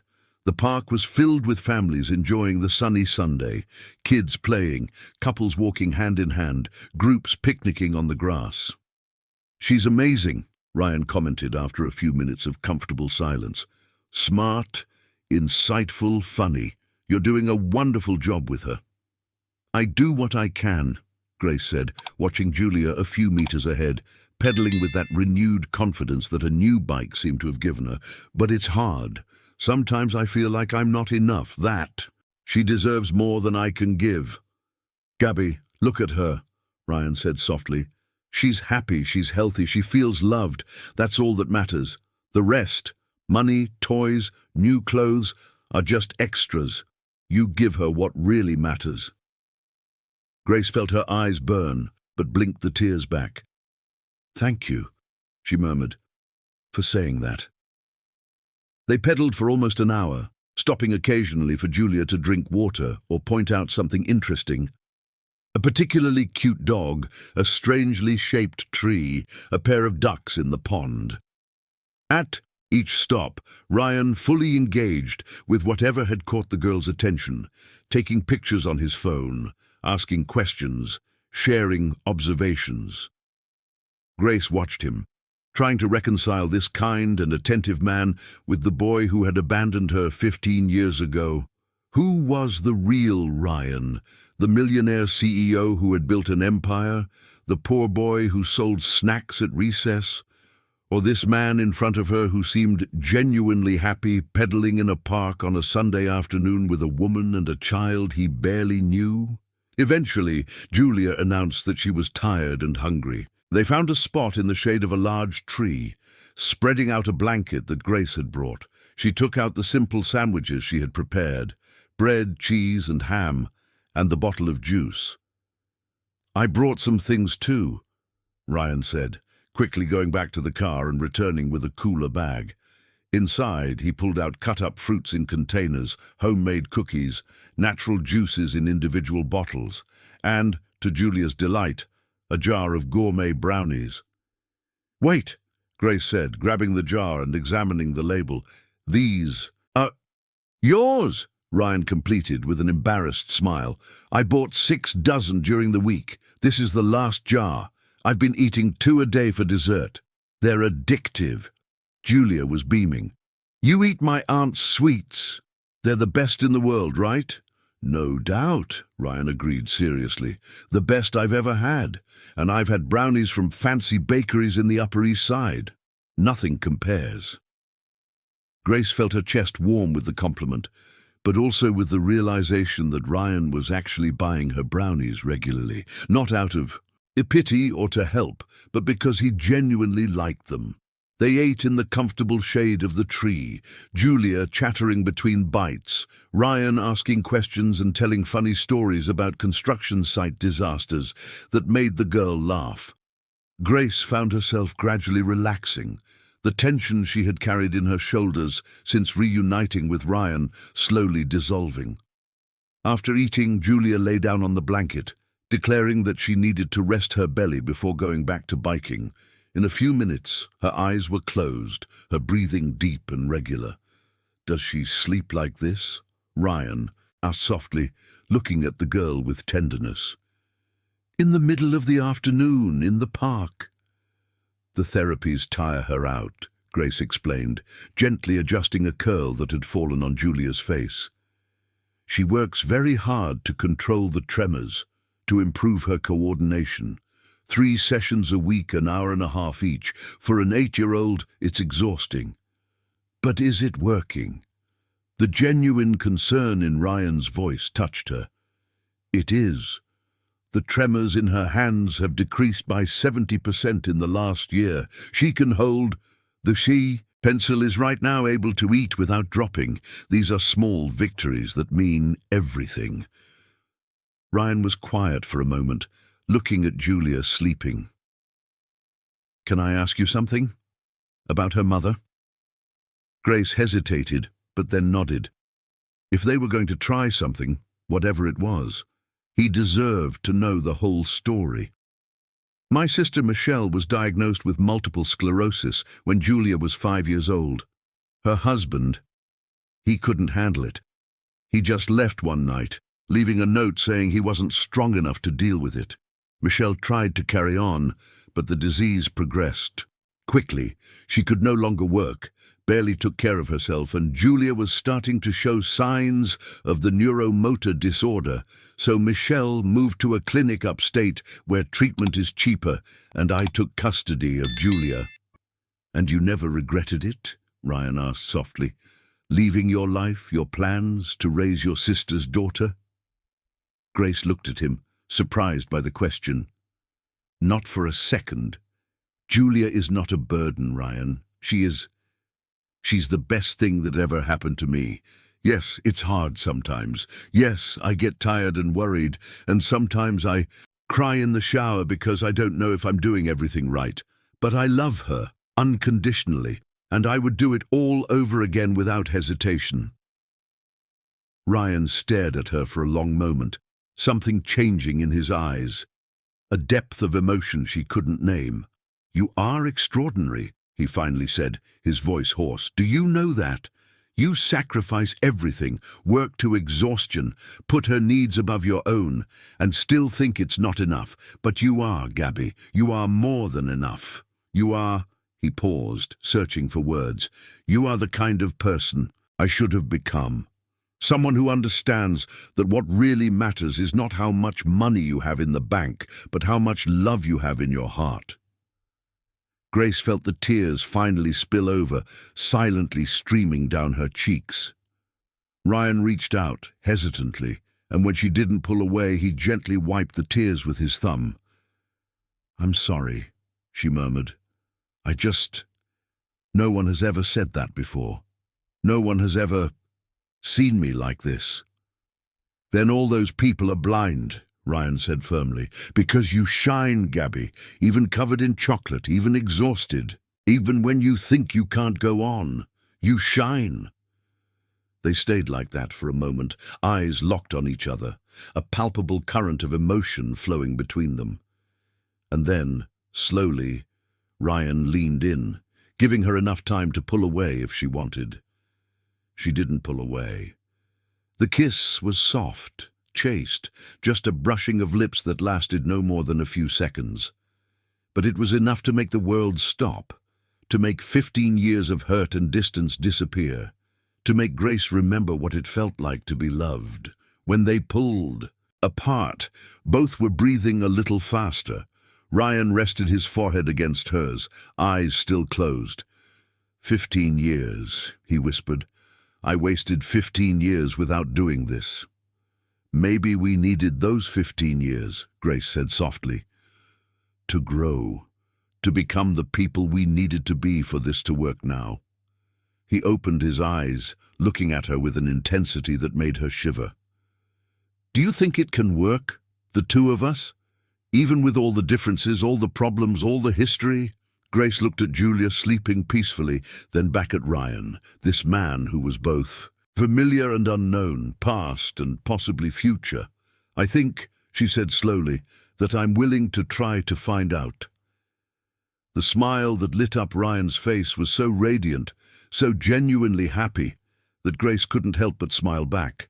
And there, under the shade of that tree, with Julia sleeping beside them and the sun filtering through the leaves creating patterns of light and shadow, something changed. Something adjusted. Something that had been broken for 15 years began, finally, to heal. Julia woke up half an hour later, stretching like a kitten and rubbing her eyes with her clenched fists. When she focused on Ryan and Grace sitting closer than before, not exactly touching, but with a noticeable intimacy in the air, A mischievous smile crossed her face. "Are you guys dating now?" she asked bluntly, with that brutal honesty of children. Grace felt her face heat up, but Ryan laughed, not at all embarrassed. "We're trying to figure that out, little one," he replied honestly. "What do you think? Should I try dating your aunt?" Julia tilted her head to the side, seriously considering as if she were evaluating a complex math problem. "You're cool. You brought bikes. You didn't get mad when I said you made her cry, and you like her brownies." She counted on her fingers each positive point, but her tone grew more serious. "If you hurt her again, I'm going to tell everyone at school that you're a bad man, and then no one will want to buy your buildings." "Julia!" Grace exclaimed, mortified. But Ryan was laughing heartily now, a genuine and contagious laugh. "Fair enough," he agreed, extending his hand to Julia in a formal gesture. "We have a deal. I will treat your aunt like the queen she is, and you won't ruin my business reputation. Deal?" Julia shook his hand with all the seriousness of an executive closing an important deal. "Deal, but I'm going to keep an eye on you, okay?" "I wouldn't expect anything less," Ryan replied, his tone respectful. They continued to ride their bikes a little longer, then bought ice cream from a cart in the park. Julia chose. Ryan and Grace were enjoying their ice cream by the lake, watching the ducks lazily swimming while licking their cones. "So," Grace began, deciding it was time to address the elephant in the room. "You mentioned a proposal, and you said the money you transferred to me was an advance. Can we talk about that?" Ryan wiped his mouth with a napkin, his expression growing more serious, more businesslike. Grace could see the transformation, the CEO emerging from the relaxed man who had played with Julia all afternoon. "All right, so I was thinking, your brownies are amazing, genuinely the best I've ever had. But you're selling from a street cart depending on the weather, limited by how much you can produce alone in a tiny kitchen. It's unsustainable long-term, and you're leaving a lot of money on the table." Grace frowned, not liking the analytical tone, but let him continue. "I want to help you open a real store," Ryan said, leaning forward with that intensity he probably used in business meetings. "A proper space in Greenwich Village, well located, with professional equipment capable of producing on a larger scale. You would be the owner and chef. I would just be the silent investor." "Ryan," Grace started, but he raised his hand. "Wait, let me finish. This isn't charity, Gabby. It's business. I invest the startup capital, rent for the space, renovations, equipment, initial stock, business registration, everything needed. You bring the recipes, the work, the expertise. We make a formal contract splitting the profits fairly. You would have complete autonomy over the menu, the brand, the creative decisions. I would only show up to sign papers and occasionally check the numbers if you allowed." Grace fell silent, processing. The offer was tempting, incredibly tempting. A store of her own was something she had secretly dreamed of for years, but it always seemed impossible, a fantasy as distant as flying. "Why?" she finally asked. "And don't tell me it's just because you believe in my brownies. What's the real reason?" Ryan looked at her, then at Julia, who was finishing her ice cream and watching the ducks, then back to Grace. When he spoke, his voice was stripped of that business confidence, becoming just human, vulnerable. "Because I want to build something that matters. I spent 15 years erecting concrete and glass buildings that will last decades but mean nothing. Empty structures where wealthy people will live and complain that the finish isn't exactly what they wanted. And I realized that doesn't fulfill me. It never has." He paused, choosing his words carefully. "But helping you build your dream, being part of something you created with your own hands, something that brings genuine joy to people, that feels important, real." "And are you sure it's not just guilt?" Grace challenged, needing to test, needing to understand. "Trying to make up for 15 years of absence with money and opportunities?" "Maybe it's a bit of that too," Ryan admitted honestly. "I'm not going to lie and say guilt isn't part of the equation. But mainly, Gabby, it's because I believe in you, in your talent, in your ability to turn this into something great. And I want to be there to see it, to support it, to be part of your life, if you let me." Julia had stopped watching the ducks and was paying attention to the conversation, her eyes going from one adult to the other as if she were watching a tennis match. "Can I say something?" she asked, raising her hand as if she were in class. "Of course, sweetheart," Grace said. "I think you should accept, Auntie," Julia declared with that straightforward child logic. "You always say it's important to accept help when it's offered with good intentions, and his intentions seem good." She looked at Ryan critically. "They are good, right? You're not going to, steal her brownies or make her work non-stop or something?" "Definitely not," Ryan assured seriously.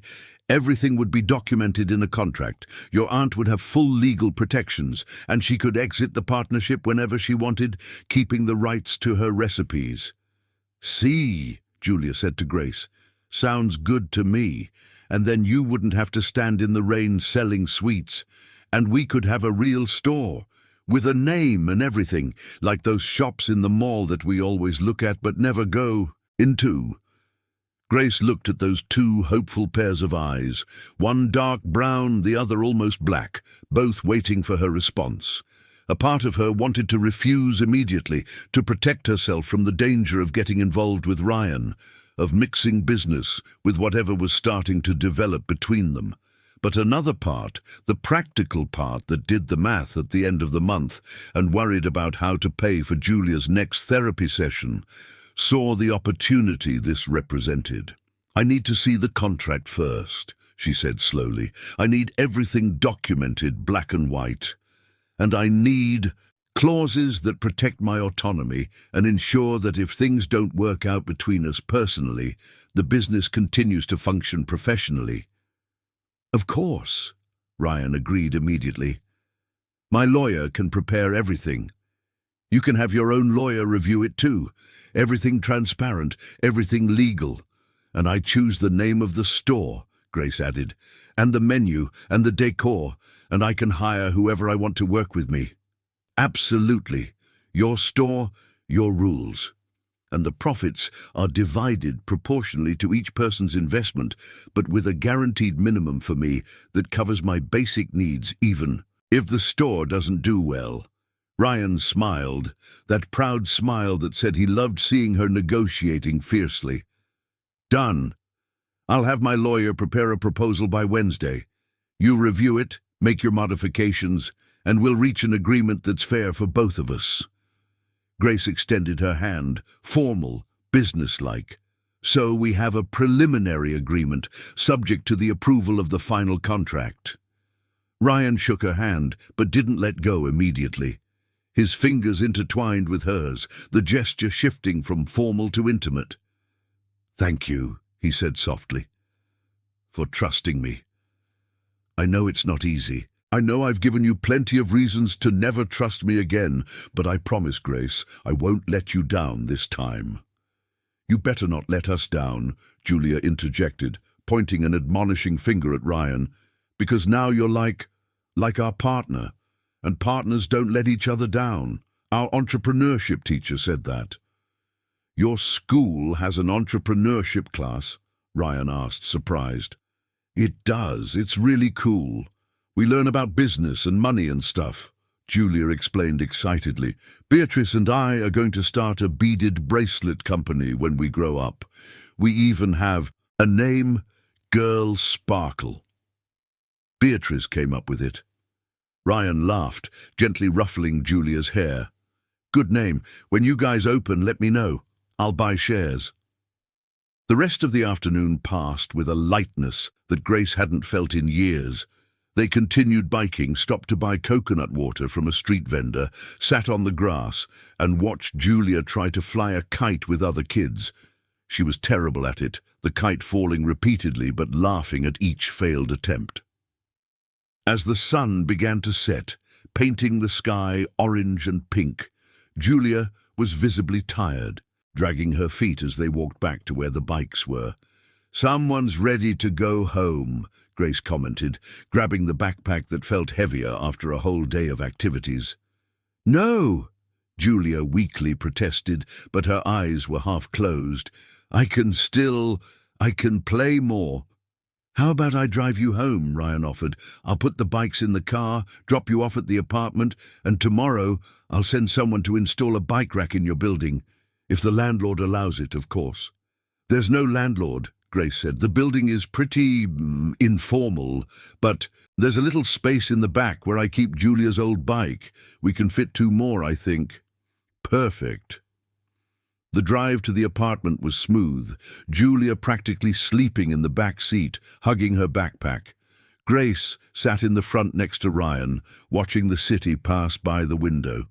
It felt strange to see her neighborhood from a car's perspective. She usually saw everything through the foggy windows of crowded buses or while walking on cracked sidewalks. When Ryan parked in front of her building, a 4-story structure with a faded facade and visible leaks on the outer walls, she saw him observing the place with a carefully neutral expression. "I know it's not much," Grace began defensively. "Hey," Ryan gently interrupted, touching her arm. "I wasn't judging. I was just thinking that you deserve better, not in an arrogant way, but you work so hard. Julia deserves a place without leaks, with an elevator for when she's too tired from therapy. You both deserve more." "We manage," Grace said firmly, "and when the store starts making a profit, I'll be able to rent something better, with my own money." Ryan smiled, that smile that said he loved her. Stubbornness, no doubt. "But in the meantime, can I at least help carry the bikes upstairs?" They gently woke Julia, and she stumbled out of the car, still half asleep. Ryan carried all 3 bikes. He refused to let Grace carry any, and climbed the 3 flights of stairs without complaint, although he was clearly out of breath by the time they reached the 3rd floor. Grace opened the apartment door, suddenly aware of how small and modest the place must seem to someone used to penthouses and BMWs. But Ryan didn't make any comments, just helped position the bikes in the cramped little space on the tiny balcony, making sure they were secure. Julia had already gone straight to the bathroom, from where sounds of running water and toothbrushing came. Grace and Ryan stood in the living room, a slightly awkward silence falling between them. "So," Ryan finally said, "that was a good day." "It was," Grace agreed, smiling. "Thank you, for the bikes, for the company, for your patience with Julia, for everything." "You don't need to thank me," he said, stepping a little closer. "That was the best Sunday I've had in years, maybe decades." They stood there, just inches apart, the air charged with possibilities. Ryan slowly raised his hand, giving her time to pull away, and gently brushed a strand of hair from her face. "Can I see you again, soon? Not just to talk business, but like this, like today?" "Yes," Grace whispered, allowing herself just for a moment to lean slightly against his palm that was still on her face. "I would like that." Ryan leaned in, and she thought he was going to kiss her again, but instead he softly kissed her forehead, a gesture so tender that it made her eyes burn with unshed tears. "Good night, Grace," he murmured against her skin. "Sleep well, and think about what you want the store to be. Name, decor, visual identity, everything. We'll do it your way." "Good night, Ryan." He walked to the door, but before leaving turned back one last time. "And Grace, today I felt at home. For the first time in 15 years. Thank you for that."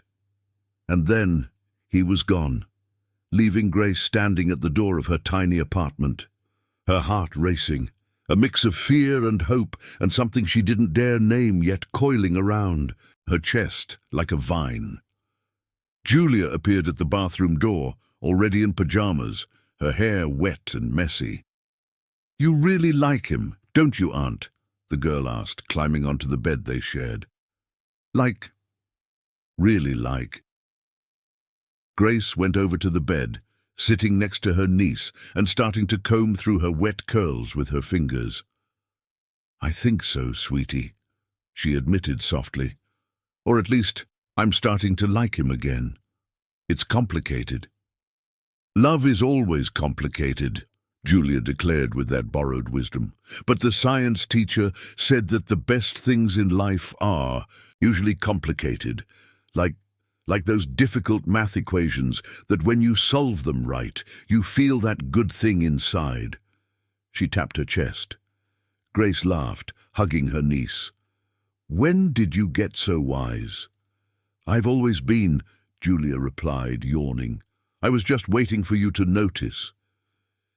That night, after Julia fell asleep, Grace stayed awake for hours, staring at the cracked ceiling, thinking about shops and brownies and new bikes and stolen kisses under trees, thinking about broken promises and second chances, thinking about how strange and scary and exciting it was to have hope again. Outside, the city continued its frantic pace, but inside that tiny apartment, something had changed. A door had opened, and on the other side, for the first time in a long time, Grace could see the possibility of a future that wasn't just about surviving, but about truly living. Monday arrived with that characteristic rush of New York, the city waking up in an explosion of horns and engines and hurried footsteps. Grace was in the kitchen at 5:30 in the morning, as always, preparing Julia's breakfast and organizing her backpack for school. But something was different today. There was a lightness in her movements, a small smile on her lips as she stirred the chocolate milk in the glass. Julia noticed immediately. "You're humming," the girl observed, appearing in the kitchen still in pajamas, her hair frizzed in all directions. "You never hum in the morning. You're like a morning zombie." "I'm not a zombie," Grace protested, but she was laughing. "I just don't tend to be cheerful before coffee." "But today you are cheerful," Julia insisted with that mischievous smile. "It's because of Ryan, isn't it? You're in love." "Julia, stop that," Grace said, but her cheeks were flushing, betraying her. "Eat your toast, we're going to be late." Grace's phone vibrated on the table, a message from Ryan. "Good morning. I woke up thinking about you and Julia. My lawyer will send the first draft of the contract this afternoon. No rush to respond. Take your time reviewing it. And just to note, I'm still smiling remembering yesterday. I hope you are too." Grace reread the message 3 times, that familiar warmth spreading through her chest. She typed and deleted 5 different responses before finally sending, "Good morning. I also woke up thinking about yesterday. It was special. I'll review the contract carefully. And yes, I'm smiling too." Simple, direct, honest. She hit send before she could second-guess herself. The reply came almost instantly. "That's the best good morning I could have. Have a great week, Gabby. If you need anything, any questions, I'm just a message away."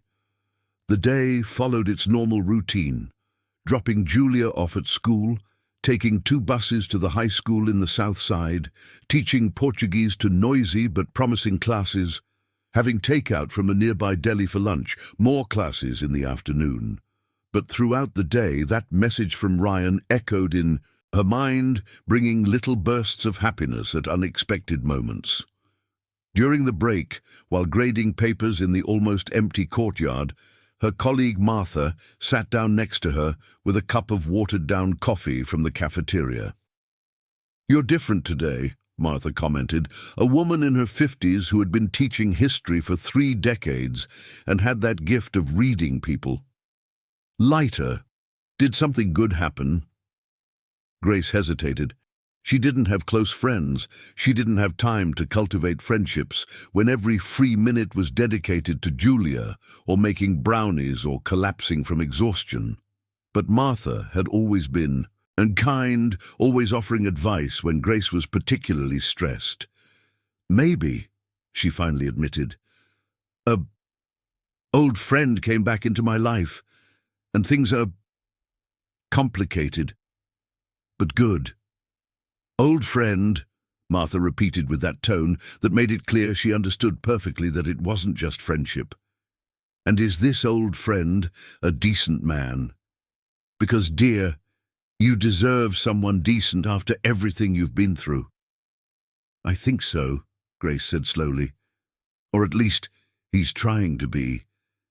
He hurt me a lot in the past, but he's trying to make up for it, being patient, respectful, and he was wonderful with Julia over the weekend.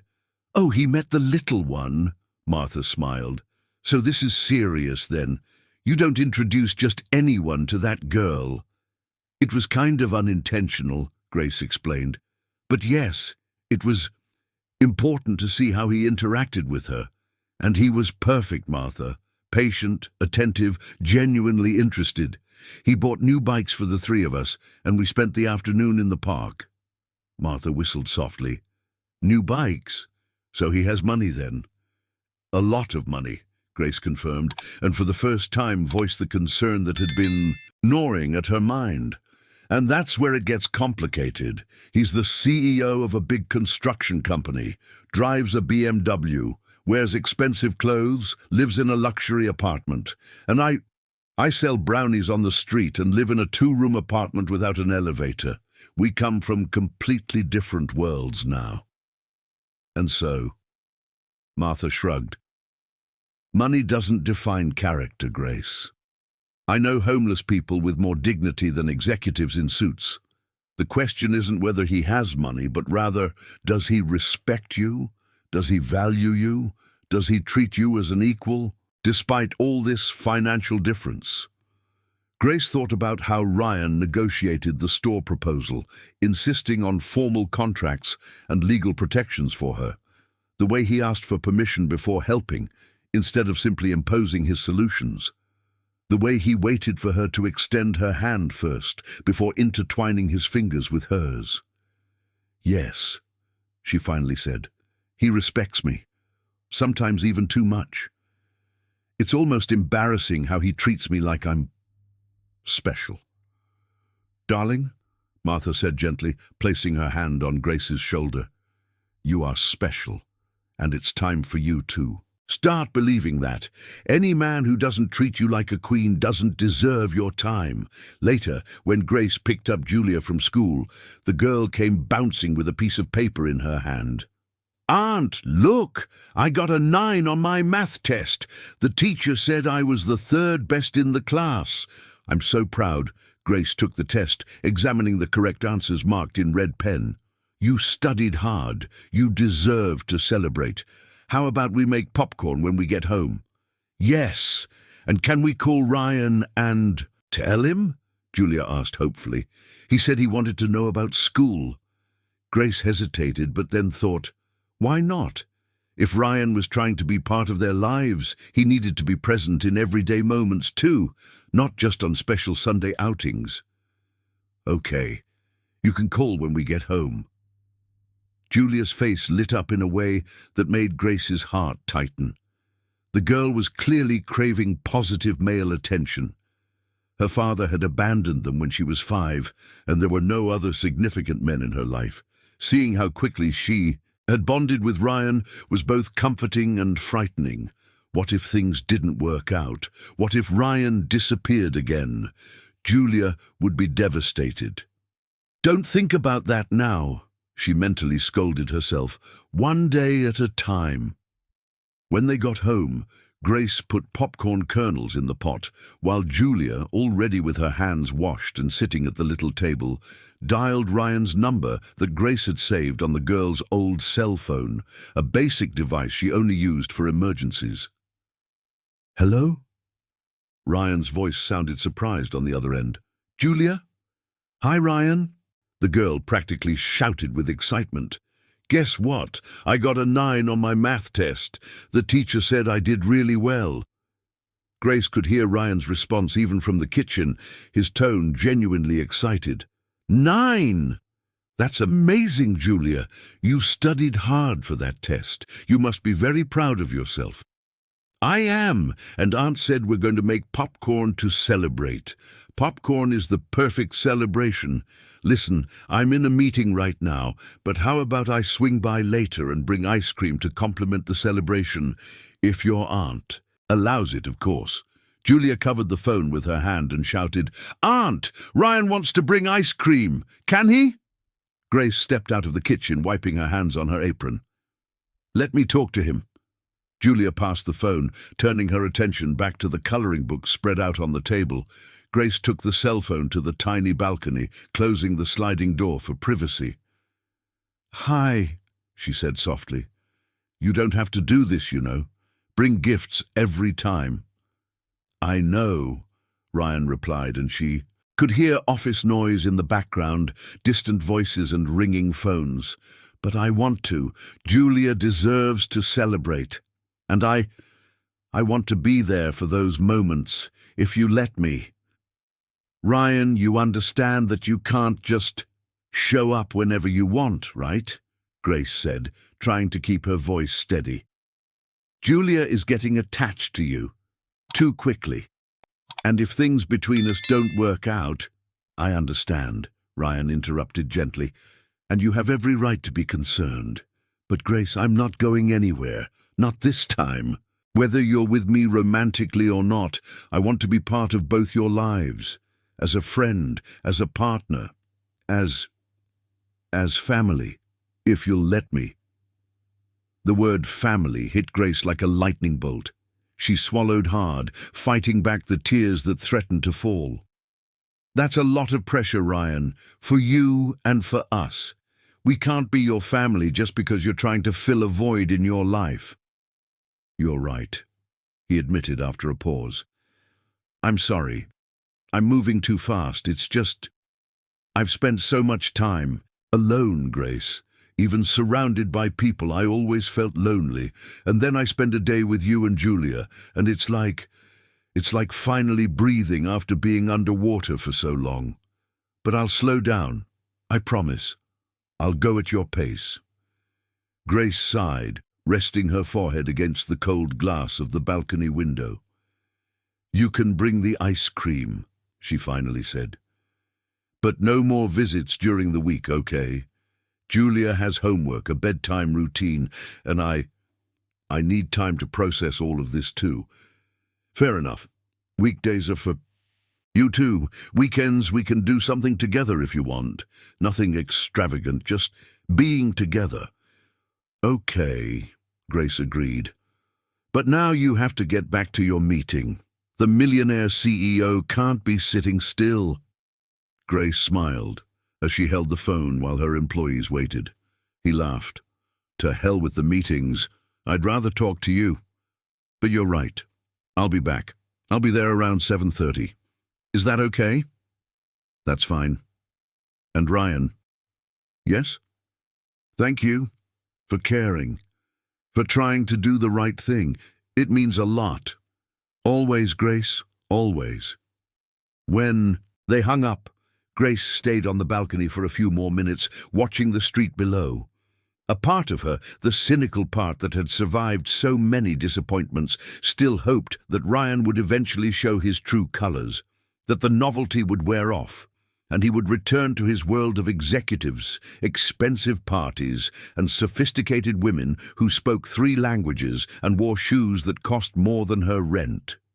But another part, the hopeful and stubborn part that had kept his promise alive for 15 years, believed that maybe, just maybe, some people really did change. Some people really learned, and some stories really did have second chances. Ryan arrived right at 7:30, carrying not just ice cream but also a toolbox. "What's this?" Grace asked when she opened the door, confused.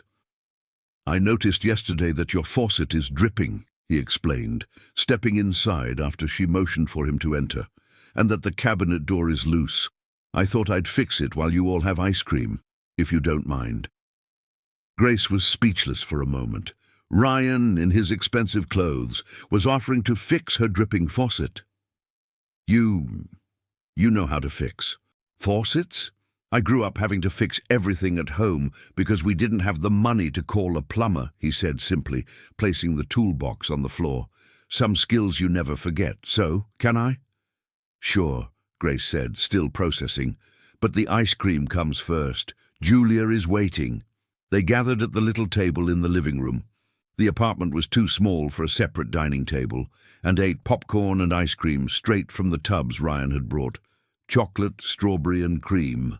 Julia chatted about her test, her school friends, and a science project they were starting. Ryan listened with genuine attention, asking relevant questions, congratulating Julia at the right moments. Grace watched them, her heart doing that strange and scary thing where it slowly opened, letting Ryan in just a little more. After the ice cream, Ryan really went to fix the faucet. Grace tried to protest, saying she would call someone herself, but he was already in the kitchen, tools spread out, kneeling on the floor examining the pipe under the sink. "Ryan, you're going to ruin your clothes," Grace said, looking at the dress pants he was still wearing from the office. "It's just clothes," he replied distractedly, already working. "They wash." Julia sat on the floor next to him, watching with fascination. "How did you learn to do this?" "My dad taught me," Ryan said, using a wrench to tighten something. "He was a handyman. Fixed things for the neighbors in exchange for food when we were short on money. I went along, held the tools, learned. He said a real man knows how to fix things, not just break or buy new ones." "Is he still alive?" Julia asked with that childlike frankness. "No," Ryan replied calmly, not stopping his work. "He died when I was 18. Cancer. That's why I sold my bike, remember? To buy his medicine. It didn't help much in the end, but we had to try." "I'm sorry," Julia said with genuine sincerity, placing her small hand on Ryan's shoulder in a comforting gesture that made Grace's eyes burn. Ryan paused for a moment, looking at Julia's hand, then briefly covered it with his own. "Thank you, little one. It was a long time ago, but it still hurts sometimes. But you know what helps? Remembering the good things he taught me, like fixing faucets." He smiled, returning to work, "And in a way he's still here, in the lessons. Just like my dad," Julia said thoughtfully. "He's gone, but Aunt says he taught me to laugh loud and love music. So he's still kind of here, right?" Ryan and Grace exchanged a glance over Julia's head. There was understanding in that look. They had both experienced loss, abandonment, pain, and they were both trying to turn those experiences into something that wouldn't destroy them. Half an hour later, the faucet was fixed, the cabinet door was secure, and Ryan had even found time to tighten some loose screws on the bed where Grace and Julia slept. "All done," he declared, putting away the tools. "Everything's fixed." "How much do I owe you?" Grace asked automatically, but Ryan shook his head. "Nothing. I'm your partner now, remember. Partners help each other. Besides," he smiled, "I got paid in popcorn and ice cream. Best payment possible." He stayed for another half hour, helping Julia with a particularly tricky math problem she couldn't solve, explaining it clearly and patiently until the girl finally understood, her eyes lighting up with comprehension. By the time he finally prepared to leave, it was already past 9 o'clock. Julia was already in her pajamas, yawning as she said goodbye to him at the door. "Thank you for everything, Ryan," the girl said, surprising everyone by spontaneously hugging him. "You're really nice." Ryan knelt down, returning the hug gently. "You're really nice too, Julia. Get plenty of rest, and keep studying like that, and you'll go far." After Julia went to her room, Grace walked Ryan to the door. They stood in the small hallway of the building, the dim light flickering intermittently above them. "Thank you," Grace said softly, "for everything. For the celebration, for the—" Grace smiled softly, appreciating the patience Ryan had shown with Julia. "You didn't have to do any of this," she said. "I know," Ryan replied, gently touching her face, his thumb caressing her cheek. "But I wanted to, because you two are becoming the best part of my days, and I I don't want to mess this up. I'll try to get everything right this time. You're doing well so far, Grace admitted, allowing herself to lean slightly into his touch. Scarily well. Scarily, he smiled. Because it's easier to keep the walls up when the person on the other side is banging on them trying to force their way in, she explained. But you're just patiently waiting outside, being kind and decent and perfect, and that makes the walls want to crumble on their own. Perfect? Ryan chuckled softly. Far from it, Grace.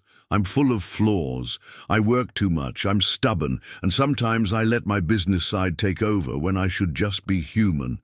But with you, with both of you, I want to be better.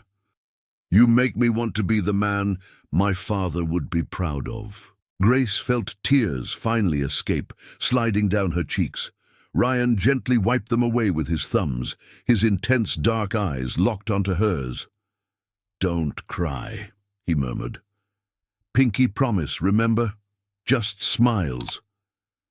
These are good tears, she assured him, laughing through her sobs. Tears of relief, I guess, of hope. He pulled her into a hug, and Grace allowed herself to melt into him, resting her face on his chest and listening to the steady beat of his heart. They stayed like that for a long moment, just breathing together, existing in the same space.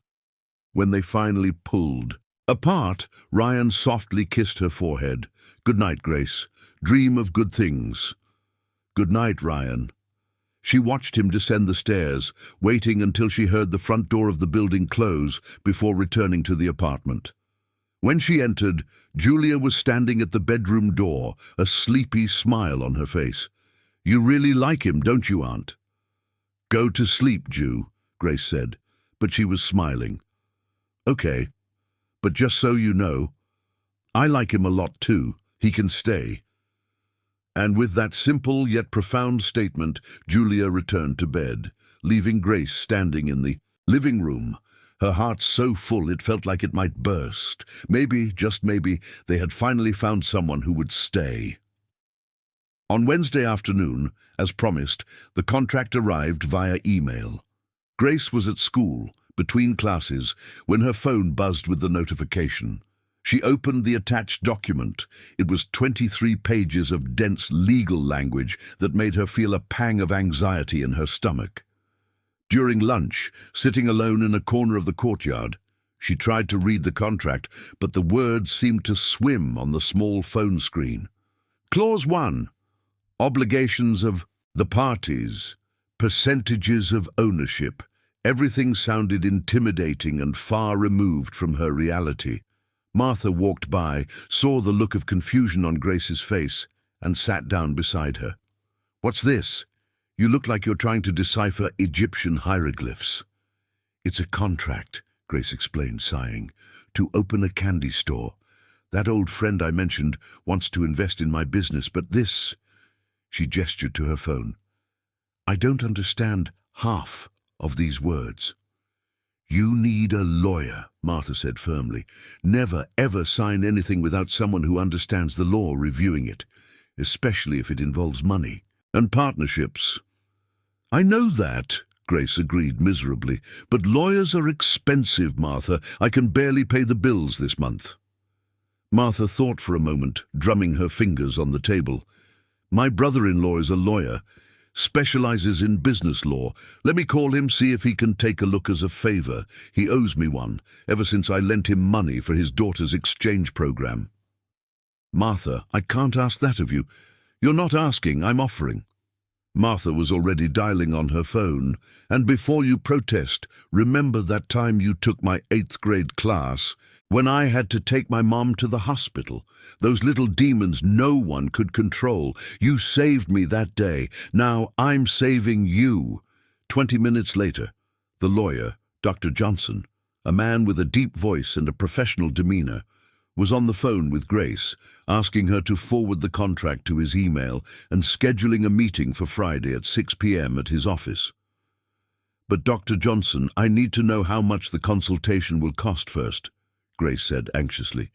I don't have much money available and Martha already explained your situation to me, he interrupted gently, and any friend of that stubborn woman who is my sister-in-law deserves help. Here's the deal. You review the contract with me, I explain everything. We make the necessary modifications. If you decide to move forward and need me to formalize everything, then we can discuss reduced fees, but the first consultation is on the house. Deal? Grace felt her eyes burn with gratitude. Thank you. Seriously, I don't know how to thank you. Show up on Friday. The address is in the email I sent you, and Grace, congratulations on the opportunity.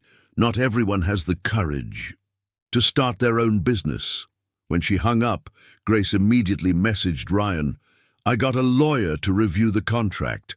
Meeting on Friday. Can you be there? I think it would be good for us to discuss everything together face to face. The response came within minutes. Of course, send the address and time, I'll be there. And Grace, I'm glad you're taking this seriously and protecting yourself. It shows you're a born entrepreneur. On Friday, Grace left Julia. Once again with Mrs. Thompson. The neighbor was starting to make jokes about being the official babysitter, but always with that affectionate smile that made it clear she loved taking care of the girl. Dr. Johnson's office was located in a modest commercial building on the west side, 4th floor with no elevator. Grace climbed the stairs 2 at a time, nervous, checking the clock every second. She arrived 5 minutes early, but Ryan was already there, waiting in the hallway, leaning against the wall, fiddling with his phone. When he saw her, his face lit up. He approached her, and for a moment Grace thought he was going to kiss her, but he simply took her hand and squeezed it gently. Ready? He asked. I think so, she replied, trying to calm her racing heart. Dr. Johnson was a man in his 50s, with grey hair, thick glasses, and a kind expression. His office was small but organized, with stacks of files neatly arranged on shelves that reached from floor to ceiling. He greeted both of them warmly, offering coffee, which they both accepted. So, Dr. Johnson began, opening the laptop and pulling up the document on the screen. I read the contract that you're... He looked at Ryan questioningly. Partner, Ryan supplied, and if she accepts, boyfriend. Grace felt her face heat up, but she didn't correct him, because it was true, wasn't it? They were trying something, building something. Right, partner. Dr. Johnson smiled slightly, adjusting his glasses. I must say I'm impressed. This is one of the fairest and most favorable contracts for a minority partner I've ever seen. Whoever prepared this knows what they're doing. My corporate lawyer, Ryan said. I gave specific instructions to protect Grace's interests above my own. And he delivered, Dr. Johnson confirmed. But let's go through it point by point so Grace understands exactly what she's signing. Over the next hour, Dr. Johnson patiently explained each clause, every technical term, every implication of the contract. Ryan would invest $200,000 initially to open the store, rent for commercial space, renovations, professional equipment, initial stock, company registration, initial marketing, and an emergency reserve for the first 6 months. Grace would contribute her recipes, technical knowledge, and labor. The partnership would be divided 60% for Grace and 40% for Ryan. Wait, Grace interrupted, confused. You're investing $200,000 and only want 40%? That doesn't make sense. It should be the other way around. No, Ryan said firmly, because I can get money anywhere. But your recipes, your talent, your vision, that's irreplaceable. It's the heart of the business. You're worth more than my money. Dr. Johnson nodded in approval. He's right. In business terms, intellectual and creative capital often outweighs financial capital. Besides, he returned to the document, there's a clause here that states, if the partnership dissolves for any reason in the first 5 years, you, Grace, retain exclusive rights to all recipes. and can continue using the brand. Ryan waives any participation in those intellectual assets. This means, Ryan explained, that even if I leave or if we fight or whatever happens, the store remains yours. Your recipes, your brand, your business, I can't take that from you. Grace looked at him, emotion tightening her throat. Why are you doing this? Giving me so much power? Because it's not about power, Gabby, Ryan said softly. It's about fairness. And because I don't want you to ever, not for a second, think you're tied to me or dependent on me. I want you to be with me because you choose to, not because you have to. Dr. Johnson discreetly pretended to be absorbed in his notes, giving them a moment of emotional privacy. There were other favorable clauses, a guaranteed monthly salary for Grace of $5,000, regardless of the store's profit in the first 6 months, to ensure she could cover her basic expenses while the business got established. Total control over creative decisions, menu, hiring, and firing. Ryan would only have veto power on financial matters if they were to spend more than 20% above the agreed budget. This man really loves you, Dr. Johnson commented after they finished reviewing everything. Because this contract is basically him giving you a business as a gift and asking for just a small share in return. It's not a gift, Ryan corrected, but he was smiling. It's an investment, in both senses of the word. Dr. Johnson made some minor adjustments, added clauses about conflict resolution, specified the procedures for dissolving the partnership if necessary, included additional protections for intellectual property. After 2 hours, they had a contract that fully protected Grace's interests while still giving Ryan a fair stake in the business. So, Ryan asked when they left the office, it was already getting dark outside. What do you think? Do you want to do this? Grace stopped on the sidewalk, looking at him in the orange light of the street lamps. This man who was literally handing her the business of her dreams, who structured everything to protect her, who waited patiently while she took precautions and sought second opinions. Yes, she said, a slow smile spreading across her face. Yes, I want to do this. Ryan took her by the shoulders, his eyes shining with excitement. Really? Are you sure? I am, but with one condition. Anything. I want us to wait another month before signing. I need to be sure this is real, that it's not an impulse, that we both know what we're getting into. A month for us to get to know each other better, for me to plan everything right, to be certain. Ryan nodded immediately without hesitation. Wise. A month. And in that month, you think about everything. Name of the store, visual identity, initial menu, how many employees will be needed, suppliers. I can help with the logistical and financial part, but the decisions are yours. And during this month, added Grace, placing her hand on his chest, and we also work on our relationship. Because if we're going to be partners, we need a solid foundation of communication and trust. Not just romantic, but also professional. I completely agree. Ryan covered her hand with his. So, partner? He extended his right hand formally, as if they were closing a deal. Grace shook it, smiling. Partners. And then, without caring about the people passing by on the busy sidewalk, Ryan pulled her into a tight embrace, spinning her in the air as she laughed. When he set her back down, their faces were inches apart. Can I? He asked softly, his eyes on her lips. In response, Grace closed the distance, kissing him under the orange glow of the streetlights, with the noise of New York buzzing around them. The kiss was deeper than the one in the park, more urgent, laden with the promise of something that was finally becoming real. When they separated, both were breathless, smiling like teenagers. So, Ryan said, still holding her close, what do we do now? Now? Grace looked at the clock. Now I need to pick up Julia and you. You need to go home and think about what you just did. Investing $200,000 in a woman selling brownies on the street is crazy, Ryan. The best crazy I've ever done, he said, quickly kissing her forehead. Let me take you home. No, I need some time alone to process all of this, but she hesitated, then decided to take the step. Tomorrow is Saturday. How about you come over for lunch with us? Nothing special, just rice, beans, and whatever I can make, but I want you to see our real life, not just the special moments in the park. I would love to, Ryan said sincerely. What time? Noon. I'll be there.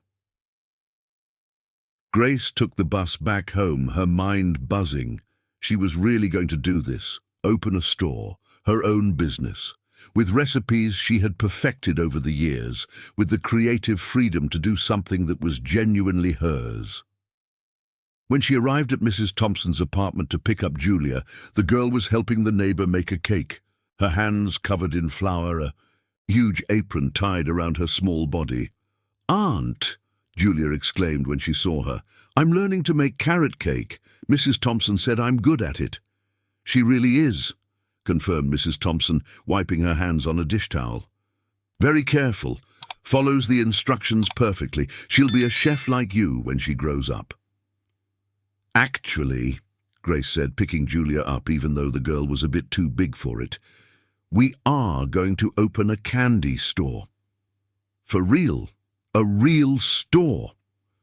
Julia pulled back to look at Grace's face, her eyes wide. "Seriously, we're going to have a store, with a name and everything. With a name and everything. And can I help?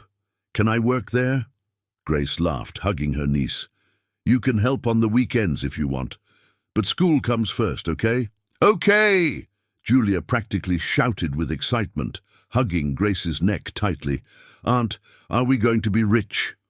"I don't know about rich," Grace said honestly, "but we will be doing something we love, and that is worth more than money." Later that night, after Julia finally fell asleep, it took hours because the girl was so excited she wouldn't stop asking questions about the store. Grace sat at the little table in the living room with an old notebook and began to write. Ideas for names: Sweet Promise, Grace's Brownies, Taste of Home, Sweet Heritage. She scribbled and crossed out and started over, page after page, filling up with sketches of logos, lists of recipes she wanted to offer, rough calculations of how many dozens she would need to sell per day to profit. Around midnight, her phone buzzed. A message from Ryan. "I hope you're not awake working, but if you are, I just wanted to say, I'm so proud of you and so grateful for you giving me this chance to be your partner, and maybe, if I'm very lucky, something more. Sleep well, Grace. Tomorrow our real journey begins." Grace looked at the message, then at the pages spread out on the table, then at Julia sleeping peacefully in the next room. And for the first time in a long time, maybe since she was 16 and the world seemed full of infinite possibilities, she felt something she thought she had lost forever. Hope. Not the vague hope that things would magically get better, but the concrete hope that she was finally taking the reins of her life, building something meaningful, creating a better future, not by luck or charity, but by her own talent and hard work. She typed back, "I'm awake, yes, planning our store. I can't wait to show you my ideas tomorrow. And Ryan, thank you for believing in me when I had trouble believing in myself. See you tomorrow." Then she returned to the notebook, writing and planning until the first light of dawn began to filter through the window, painting the tiny apartment with shades of pink and gold. A new day, a new beginning, a new chance. And this time, she was ready. Saturday dawned clear and warm, one of those rare days in New York where the sun shines without the grey haze of pollution. Grace woke up early, anxious in a different way, not the suffocating anxiety of overdue bills or worries about Julia, but that nervous energy that comes before something exciting. It was important. Ryan was coming over for lunch. At her apartment, He would see how they really lived. The refrigerator that had more empty spaces than full ones. The donated sofa bed with stains that no amount of cleaning could completely remove. The walls with peeling paint that she tried to hide with Julia's drawings hanging up. Part of her wanted to cancel, to make up an excuse, to protect herself from the vulnerability of exposing her poverty so openly. But she had promised herself, no games, no masks. If Ryan was going to be part of her life, he needed to see everything, the good, the bad, and the extremely modest. Julia woke up at 8, earlier than usual for a Saturday, bouncing on the bed with contagious energy. "Ryan is coming today. We need to clean everything and cook something special." The girl was already pulling the blankets, trying to make the bed with her still developing coordination, making more mess than organization. "Calm down, Ju," Grace said, laughing. "He's coming at noon. We have time." But despite her reassuring words, Grace was also feeling that urgency. She spent the morning cleaning the apartment from top to bottom, with Julia helping with irregular enthusiasm. Sometimes really helpful, other times just rearranging things unnecessarily. For lunch, Grace decided to make something simple but well done. Rice, beans, sautéed steak, farofa, and a salad of lettuce and tomato. Nothing fancy, but honest food made with love. She used the last 3 steaks she had in the freezer, the ones she had been saving for a special occasion. This, she decided, was definitely a special occasion. By 11:30 the food was ready, the apartment spotless within its limitations, and both Grace and Julia were dressed nicely. Grace wore a simple light blue dress and flat sandals. Julia was in her favorite outfit, a denim skirt and a pink top with a butterfly print. The doorbell rang exactly at noon. Julia ran to open it, and Grace heard the girl's excited voice mixed with Ryan's deep laughter. When she entered the living room, she found Ryan crouched down to Julia's level, listening as she chatted about something school-related. He wore jeans and a simple grey t-shirt, nothing expensive or ostentatious, and he was carrying 2 paper bags. "Hi," he said, standing up when he saw Grace. His eyes scanned her from head to toe with an appreciation that made her blush. "You look beautiful." "Thank you. You too." She gestured to the bags. "What's this?" "I said you didn't need to bring anything." "I know," Ryan said, with that slightly guilty expression of someone who intentionally ignored instructions. "But I brought a dessert from the French bakery around the corner from my building. They make an amazing millefeuille, and some educational toys for Julia. Puzzles, coloring books with scientific facts.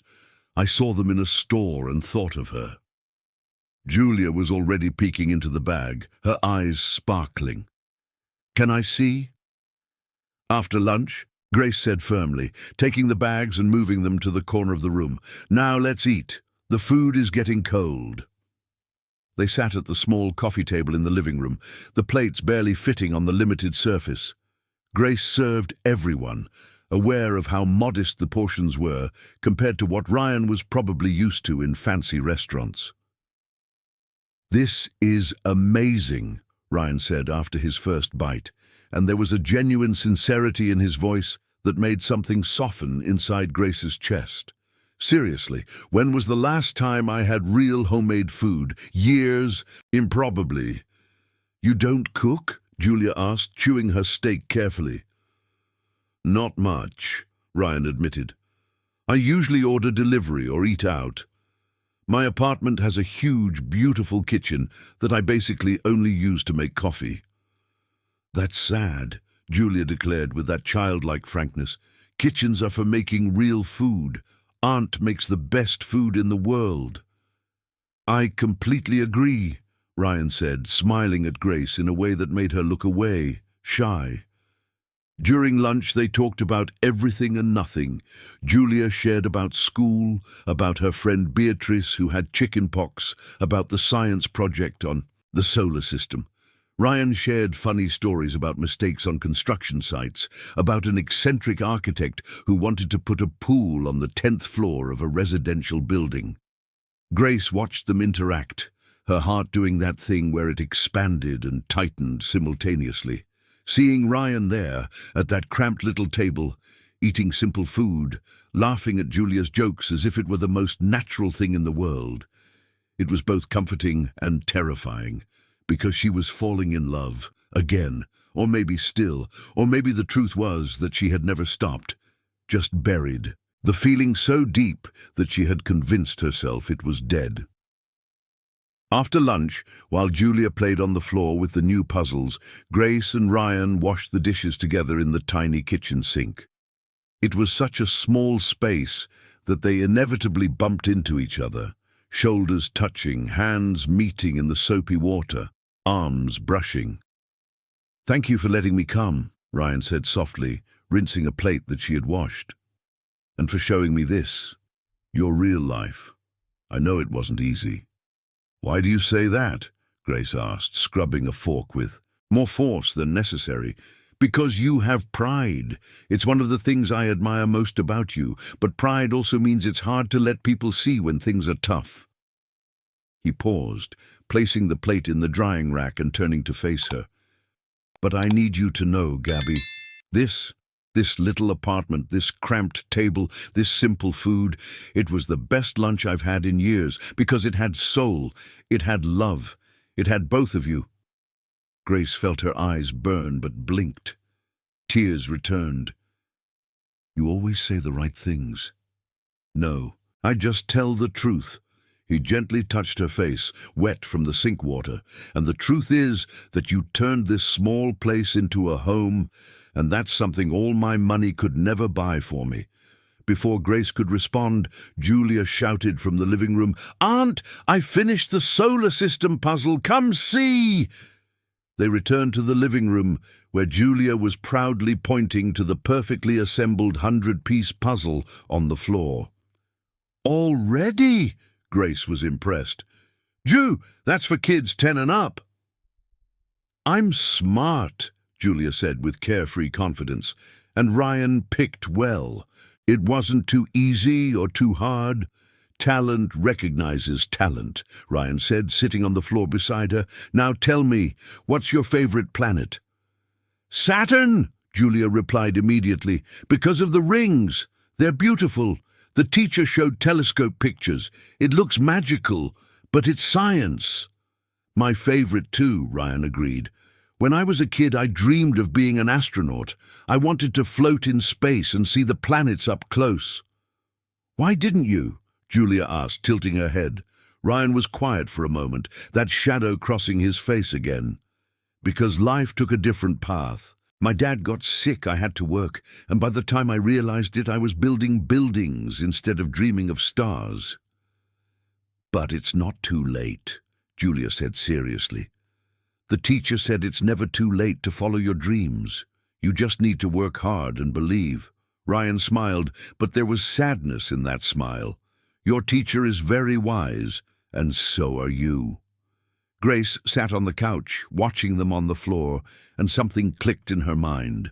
Ryan had built an empire, had money and success that most people only dream of. But he had lost something along the way. That spark of dreaming, of believing in magic, even knowing it was science. "Ryan," she called softly. He looked up, questioning. "When you were a kid, what made you happiest, besides dreaming of being an astronaut?" He thought for a long moment, his eyes distant as if he were sifting through old memories. "Doing things with my hands," he finally said. "Building sandcastles, putting together those construction toys, helping my dad fix things. I loved the feeling of taking simple materials and creating something." He looked at his own hands, turning them as if seeing them for the first time. "I guess that's why I got into construction, but at some point I stopped building and started managing those who build, and it's not the same." "Then go back to building," Grace said simply. "Not just managing numbers and signing papers. Get your hands dirty again." "How?" Help renovate the store, she suggested, the idea taking shape as she spoke. Don't hire someone to do everything. Obviously, we need professionals for electrical and plumbing and those serious things, but the decoration, the painting, putting up the shelves, we could do, and that together, literally build our dream with our own hands. Ryan's eyes lit up in a way she hadn't seen before, a genuine and almost childlike excitement. Really? Would you let me? I haven't painted or built anything in years. I might mess it up. Julia, Grace warned automatically, forgetting for a moment that it was Ryan who had said the swear word, not the girl. Sorry, Ryan quickly said, covering his mouth like a child caught doing something wrong. I mean, I might do it wrong. Julia was laughing, finding it hilarious. Aunt is super strict about swear words. Once I repeated a word I heard on the street, and she washed my mouth out with soap. Not really, she quickly added upon seeing Ryan's horrified expression, but she gave me a huge lecture. And she's right, Ryan agreed seriously. Swear words are for adults in moments of frustration, not for casual use. Sorry, Julia and Grace.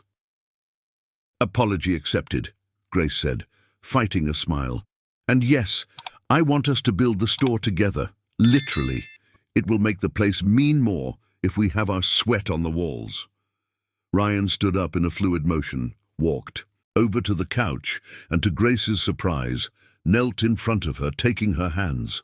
You keep surprising me, he said, his voice heavy with emotion. Every day, in every way, and I... He paused, taking a deep breath as if preparing for something important. I'm falling in love with you, again, or maybe still, maybe I never stopped, but I need you to know this isn't nostalgia or guilt or an attempt to relive the past. It's you, the woman you are now, strong, determined, full of dreams and courage. It's her I'm falling in love with, Grace. Felt the tears finally spill over, streaming freely down her cheeks. Julia had stopped playing and was watching with that serious expression she wore when processing important adult things. Me too, Grace whispered, her voice barely working. I'm falling in love with you, and it terrifies me because the last time I let myself fall for you, you left and almost destroyed me, and I'm so scared it will happen again. It won't, Ryan promised intensely, squeezing her hands. I swear, Grace, I'm not that scared kid who ran away because I didn't know how to balance love with ambition. Anymore. I've grown, I've learned, and in the hardest way I learned that success without love is hollow. It's empty.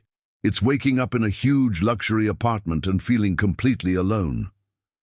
How can I be sure? How do I know you won't wake up 6 months from now and realize that the novelty has worn off? That the reality of being with a woman who struggles financially and has a child to raise is very different from the fantasy? Ryan stood up, but instead of walking away, he sat down next to her on the sofa, pulling her into his arms. She resisted for half a second before melting against him, the familiar scent of his cologne mixed with something essentially him, wrapping around her like a blanket. You want guarantees that I can't give, he said against her hair. I can't predict the future, I can't promise perfection, but I can promise this.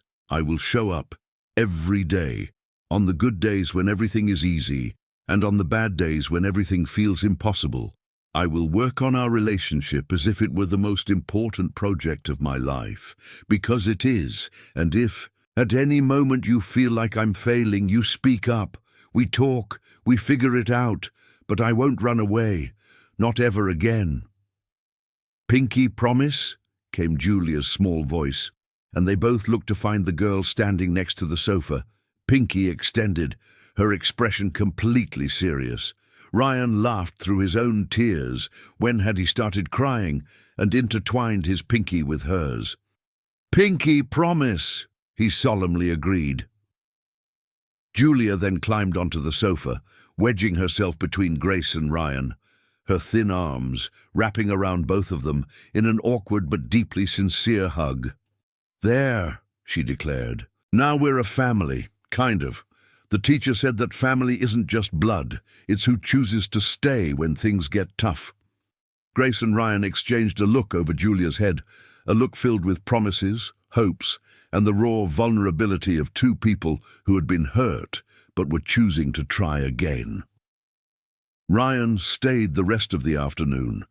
They assembled all the puzzles he had brought, watched a kids' movie on the small old TV, and ate pastries on the tiny balcony while watching the sunset paint the sky orange and pink. When it was finally time for him to leave, it was already past 8 in the evening. Julia was yawning on the sofa, stubbornly resisting sleep because she didn't want the day to end. At the door, Grace walked Ryan to the hallway. He cupped her face in both hands, his thumbs caressing her cheeks. "Thank you," he said simply. "For the best day I've had in... I don't even know how long." "Thank you," she replied. "For showing up, for staying, for making pinky promises with an 8-year-old as if it were the most important thing in the world." "It is," he said seriously. "It's the most important thing in the world." He then kissed her softly and deeply, a kiss that promised futures and second chances, and building something together. When they pulled apart, they were both smiling. "Shall we start looking for a space for the shop on Monday?" Ryan suggested. "I can pick you up after school, and we can check out some places." "Monday," Grace agreed. "It's a date." When she returned to the apartment, Julia was already asleep on the sofa, curled up like a kitten. Grace carefully carried her to bed, tucking the blankets around her small body. "Auntie," Julia murmured sleepily, "he's nice, right? He's going to stay?" "I think so, sweetheart," Grace whispered, kissing her niece's forehead. "I think this time he will stay." "Good," Julia murmured, already drifting back to sleep. "Because I like him, and he makes you smile the way you used to when I was little, before things got tough." Grace sat there in the dark for a long time after Julia had completely fallen asleep, watching the girl's gentle breathing, processing everything that had happened. Her phone vibrated, a message from Ryan. "I made it home. My apartment feels even emptier than before. It's strange how a day with you two makes everything else seem dull. Sleep well, Gabby, and thank you for letting me be part of your family. I won't let you down. Pinky promise." It was the first time he had used a heart emoji, simple, straightforward, but somehow profound. Grace typed back, "Strange to miss you already. Who would have thought? Good night, Ryan. Dream of candy shops and new beginnings." She hit send, then looked at the red emoji for a long moment. Such a small symbol, but it meant so much: hope, risk, the courage to try again. Outside, New York continued its relentless pace. But inside that tiny apartment, something had fundamentally changed. The walls didn't feel so tight anymore. The future didn't seem so daunting. Because for the first time in 15 years, Grace was no longer waiting for life to happen. She was actively creating, building, choosing, and that, she realized as she finally lay down next to Julia, made all the difference. The next 30 days flew by at a dizzying pace, each one filled with discoveries, planning, and the careful construction of something that was starting to look more and more like a real future. On Monday, Ryan picked up Grace after school, and they visited 5 different commercial spaces in Greenwich Village. 4 were too expensive or in bad locations. But the 5th, a 60-square-meter space on a busy corner of Harmony Street, with large windows and good visibility, made Grace's eyes light up in a way that told Ryan everything he needed to know. "It's perfect," she whispered, spinning in the empty space, imagining where the counter would go, where she would display the sweets, where the professional kitchen would be. "I can see exactly how it will." Look, the rent was at the limit of their budget, but Ryan negotiated hard with the owner, a gentleman. A 70-year-old Italian man who was enchanted by Grace's story agreed to lower the price in exchange for free gourmet brownies once a month. "My wife May she rest in peace, made the best sweets, Mr. Johnson said with misty eyes. If you make half of what she did, it's already worth it. They signed the lease agreement on Wednesday. Grace read every word 3 times, trembling slightly as she signed. Ryan signed as a guarantor, ensuring the payments, but made it clear in the contract that she was the primary tenant. On Thursday, the renovations began. Ryan, true to his word, showed up early in old clothes, tools in hand, ready to work. Grace had classes during the week, but on weekends she worked alongside him, painting walls a soft, creamy white, installing shelves that Ryan had meticulously cut and assembled, sanding the wooden floor they discovered hidden beneath layers of old linoleum. Julia came with them on Saturdays, her boundless energy translating into help that mainly consisted of spilling paint, asking endless questions, and distributing water and snacks to the workers. But her presence brought lightness to the hard work, and both Ryan and Grace often paused to laugh at some absurdly wise or completely crazy observation she made. "Why is the paint white?" she asked one Saturday, watching Grace paint. "It could be pink. Pink is happier." "Because white is neutral," Grace explained patiently. "It makes the sweets stand out when they're in the display case." "Ah, visual marketing." Julia nodded wisely, repeating a term she had clearly heard Ryan use. "You're smart, Aunt." Ryan worked with a focused intensity that Grace recognized. It was the same expression he had when he was a teenager studying for tests, that stubborn determination to do things right. But there was something different now, something lighter. He hummed while he worked, laughed easily, stopped to hug her from behind when she was painting, and left white paint marks on her cheeks with stolen kisses. "You're happy," she observed one afternoon, both sitting on the freshly sanded floor, eating sandwiches from a nearby deli, Julia sleeping curled up in a blanket in the corner. "I am," he admitted, looking around the space that was gradually transforming. "Happier than I remember being. It's strange, but being here dirty with paint and sawdust, with you and Julia building this with our hands, feels more real than any $1 million deal I've closed." "Don't you miss it?" Grace asked curiously. "The corporate world, the important meetings, the power." Ryan thought for a long moment. "Honestly, not as much as I thought I would. I still run the company, obviously. I still go to the office a few mornings a week, but I've delegated much more to my partner and the directors, and I've realized that the company runs perfectly well without me micromanaging every decision." He shrugged. "Maybe the ego doesn't like to admit it, but I'm much more dispensable than I like to think." "You're not dispensable to us," Grace said softly, resting her head on his shoulder. "That," he said, kissing the top of her head, "is all that matters." As the shop took physical shape, Grace worked on the recipes. She spent nights awake experimenting with variations, testing proportions, creating new flavors. Ryan and Julia were her enthusiastic guinea pigs, tasting each version and giving brutally honest feedback. "This one is way too sweet," Julia declared about a version of passion fruit brownie. "Like, it gives you a toothache." "I agree," Ryan said, making a face. "Maybe less sugar, more fruit pulp?" In the next attempt, she hit it perfectly, the balance between sweet and tart that made people want to eat another immediately. She developed 15 special flavors: the classic Belgian chocolate that was her original recipe, the new passion fruit, a pistachio with lemon zest, a vegan cocoa with coconut milk that was surprisingly creamy, a caramel with sea salt, and other flavors that paid homage to different regions of the United States: guava brownie, mango, guava paste, each telling a story. Ryan suggested creating small cards for each flavor, explaining its origin and inspiration.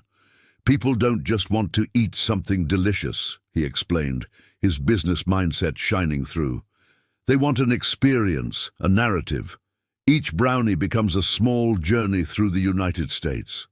When did you get so wise about marketing? Grace teased, but she was jotting down the idea. I've always been, he replied with false modesty. You're just starting to notice. She threw a dish towel at him. The hardest part was choosing the name. Grace had dozens of ideas written down in her notebook, but none seemed to capture the essence of what she wanted to create. It was a Sunday afternoon, 3 weeks after they started the renovations, sitting on the balcony of the apartment while Julia played inside and Ryan checked some emails on his phone next to her. The sun was setting, painting everything gold. What if I can't choose a name? She suddenly said, anxiety leaking into her voice. What if nothing is good enough? Ryan put down his phone, giving her his full attention. The name will come, he assured her. Maybe when you least expect it, but if it helps, tell me, what do you want people to feel when they walk into your shop? Grace closed her eyes, imagining. I want them to feel welcomed, like they're visiting someone's home who loves them. I want the smell of chocolate to remind them of childhood, of afternoons at their grandmother's house, of simple, happy moments. I want each sweet to feel like a hug. When she opened her eyes, Ryan was smiling that smile. Grace reserved a special name for when she said something that touched him deeply. So it already has your name, he said simply. I do? Sweet Hugs, he suggested. Simple, straightforward, warm. It promises exactly what it delivers. Grace mentally tested the name, imagining it on the storefront, on business cards, on gift boxes. Sweet Hugs, she repeated aloud. And then, with growing conviction, Sweet Hugs. Ryan, it's perfect. You are perfect, he corrected, pulling her in for a kiss that was interrupted by Julia appearing on the balcony. You guys are kissing again, the girl complained, but she was smiling. What's the name? Did you decide? Sweet Hugs, Grace announced. Julia considered it for a moment, then nodded approvingly. I like it. It sounds cozy, just like us. The grand opening was set for a Saturday, exactly 43 days after that first rainy reunion. Grace had barely slept the night before, mentally reviewing every detail, worried about 1,000 things that could go wrong. Ryan had slept on the couch in her luxury apartment. At some point in the last few weeks, this had become normal, him staying late and occasionally spending the night. Always respectful, always appropriate, but present in a way that made Grace feel less alone. On the morning of the opening, they woke up early. Julia was so excited that she couldn't sit still, bouncing between the adults as everyone prepared. Today is the big day, today is the big day, she sang, doing an impromptu dance around the room. They arrived at the store at 6 in the morning. Grace needed to prepare all the fresh sweets. She had spent the last 3 days making bases, but the finishing touches needed to be done on the spot to ensure maximum quality. The store was transformed. The cream-white walls reflected the soft light from the vintage fixtures that Ryan had installed. Lightwood shelves displayed glass jars filled with ingredients, cocoa powder, nuts, candied fruits, creating a look that was both rustic and sophisticated. The main counter was made of white marble with a refrigerated display case where the brownies would be showcased like precious jewels.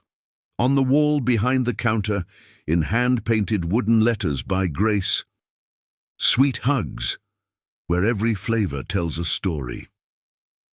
Ryan had set up a small space with 2 tables and chairs for customers who wanted to sit and savor right there, with a children's corner where Julia insisted on placing coloring books and toys for other kids. It's perfect, Grace whispered, her eyes misty as she watched the empty space about to come to life. Exactly how I imagined. You did this, Ryan said, hugging her from behind. Your dream, your vision, your work. Our, she corrected, turning to face him. I couldn't have done it without you. The next few hours passed in a frantic pace. Grace prepared tray after tray of brownies, each one perfect, each made with love. Ryan took care of the last details. He checked the cash register system, organized the gift bags, and confirmed with the temporary staff that Grace had hired to help on the first day.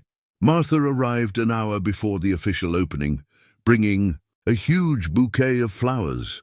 "I'm so proud of you," the teacher said, hugging Grace tightly. "Just look at what you've built." Mrs. Thompson came shortly after, bringing Michelle. Grace's sister had traveled from the countryside especially for the opening. A tremendous effort considering her condition, but she insisted she wouldn't miss it for anything. "Gabby," Michelle said, tears streaming down her face as she hugged her younger sister. "Look at you, my little sister. You did it." "We did it," Grace said, including Julia, who joined the hug. "Our family. Together." At 10 o'clock sharp, Ryan unlocked the door and turned the sign to open. Grace held Julia's hand with one and Ryan's with the other, the three of them standing behind the counter, waiting. In the first 5 minutes, no one entered. Grace began to feel panic rise. What if no one came? What if they had put in all this effort for nothing? But then, at 10:05, an elderly lady walked in, followed by two friends. At 10:15, a young couple. By 10:30, there was a line at the door. Ryan's marketing strategy had worked perfectly. He had posted about the opening on social media, handed out flyers in the neighborhood, and even managed to get a small feature in a popular food blog. But what really brought people in were the brownies themselves. "Oh my God," said the first customer after tasting the pistachio brownie. "This is extraordinary. Can I take 2 dozen?" "Where did you learn to make this?" asked another. "I've had brownies in French patisseries that don't come close to this." "It's my grandmother's recipe," Grace explained, carefully packaging the sweets in personalized boxes. "With a few of my own touches, lots of love and top-quality ingredients." Julia was in her element, offering samples to customers, proudly explaining that this was her aunt's shop, that she had helped paint the walls. "And this is Ryan," she introduced, pointing. "He's my aunt's boyfriend, and also our partner, and he fixes things and buys bikes and is really cool." Ryan, who was at the register helping with the steady flow of customers, blushed every time Julia made her enthusiastic introductions, but Grace could see he was secretly loving it. The flow of customers was steady all day. By 6 in the evening, when they finally closed the doors, they had sold absolutely everything, every brownie, every truffle, every kiss. The display case was empty, the trays clean. Grace let herself fall into one of the little chairs, exhausted but radiant. "We did it," she said, almost not believing it. "We sold everything." Ryan checked the cash register, his eyes widening. "Grace, you did in one day what was planned for an entire week. Gross profit of almost $8,000. $8,000? Grace jumped up. "You're kidding." "I'm not," he confirmed, showing her the screen. "And look at this." He pointed to a stack of business cards. On the counter, at least 50 people left their contact information wanting to place orders. There's even a company asking about supplying brownies for corporate events. Julia, who was lying in the kids' corner, coloring lazily, got up and ran over to them. "Are we rich now?" Grace laughed, picking up her niece, even though her arms ached from fatigue. "Not rich, sweetie, but stable and growing. And that's better than I could have ever dreamed." Michelle, who had been watching everything from the corner where Mrs. Thompson had set up a comfy chair for her, was silently crying. "Grace, come here," she called, her voice weak but emotional. Grace went over to her sister, kneeling beside the chair. Michelle took her face in her trembling hands. "You've sacrificed so much for us," she said, tears flowing freely. "You gave up your job, your dreams, to take care of my daughter and visit me in the countryside. And I felt so guilty, so useless. But look at you now. You didn't just survive. You thrived. You turned sacrifice into strength. And I'm so proud of you. Michelle, no. Grace was crying too now. "You have nothing to feel guilty about. You're my sister. Julia is my niece. It's family. We do this for each other." The two held each other, crying and laughing simultaneously, while Julia joined the hug and Ryan discreetly took photos. Moments he wanted to capture, memories he wanted to preserve.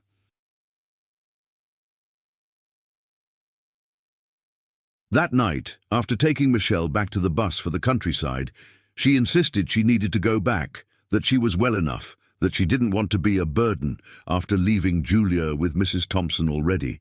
Asleep from exhaustion, Ryan and Grace returned to the shop. It was dark and quiet now, so different from the joyful chaos of a few hours earlier. They sat on the floor, leaning against the counter, side by side in the dark. "I can't believe it happened," Grace said, her voice echoing slightly in the empty space. "That this is real, that I won't wake up and find out it was all a dream." "It's real," Ryan assured, intertwining his fingers with hers. "Very real. Painfully, wonderfully real." They sat in silence for a moment, just existing together in that space they had created with their own hands. "Ryan," Grace began, turning to face him in the dim light. "On that day, 15 years ago, when you promised to come back, did you really believe you would? Or was it just something you said to make me happy?" He was quiet for so long that she thought he wouldn't answer. But then he spoke, his voice heavy with raw honesty. "I believed it when I said it. Completely. But then life happened. Work and study and pain and ambition. And the promise got lost in the shuffle. It wasn't that I stopped caring. It was that I stopped remembering why I was working so hard. The means became the end. And when I finally had everything I thought I wanted, I realized I had lost the only thing that truly mattered." "And what if you hadn't found me that day?" she asked, needing to know. "If you hadn't walked down that street at that specific moment?" "I think I would have continued to feel empty," he admitted, "rich and miserable. Successful and alone. Maybe eventually I would have woken up and looked for you. Or maybe not. Maybe I would have spent my whole life not realizing that the answer was right here all along, just a few miles away, selling brownies on the street." "The universe is strange like that," Grace said thoughtfully. "How it puts people in the right places at the right times. How it gives second chances when we don't deserve them." "Do you think I didn't deserve it?" Ryan asked, and there was real vulnerability in the question. "I think we both deserve it," she replied carefully. "You deserved the chance to prove you've changed, and I deserved the chance to believe again. In love, in dreams, in happy endings." Ryan turned fully to face her, taking both of her hands. "Grace, I know it's early. I know we only have 6 weeks together this time. I know we're still getting to know each other again, building trust, learning to be ourselves instead of who we were or who we thought we should be. But I need you to know something." "What?" she whispered, her heart racing. "I'm going to ask you to marry me," he said, straightforward and serious. "Not now, maybe not for months, but it's going to happen, because I already know. You're my person. You and Julia, you're my family, my home, my purpose. And when I ask, when the moment is right and you're ready, I hope you say yes." Grace felt the tears streaming down her face, but she was smiling. "Why are you telling me this now?" "Because I don't want there to be any doubts," he explained, wiping her tears with his thumbs. "I don't want you to think this is fleeting or temporary, or that I'll wake up and realize I made a mistake. This is forever, Grace. Or at least I'm going to fight for it to be. Every day. For the rest of my life." "Idiot," she said, laughing through her tears.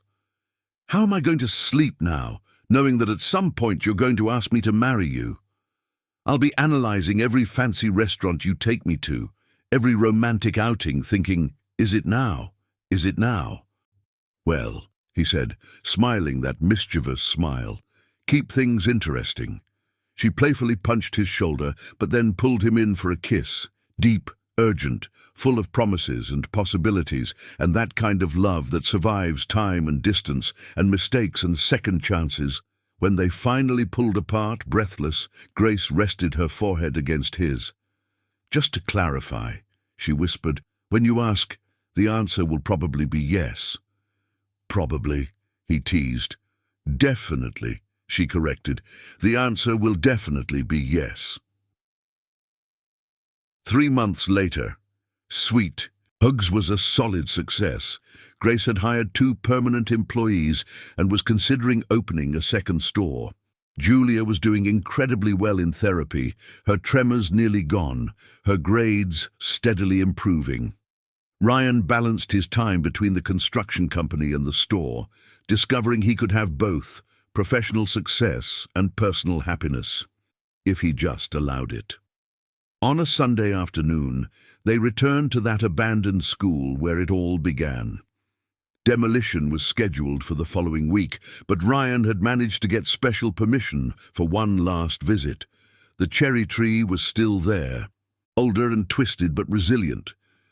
"This is where," Grace said, touching the rough trunk, "where you kissed me for the first time, where you promised to come back."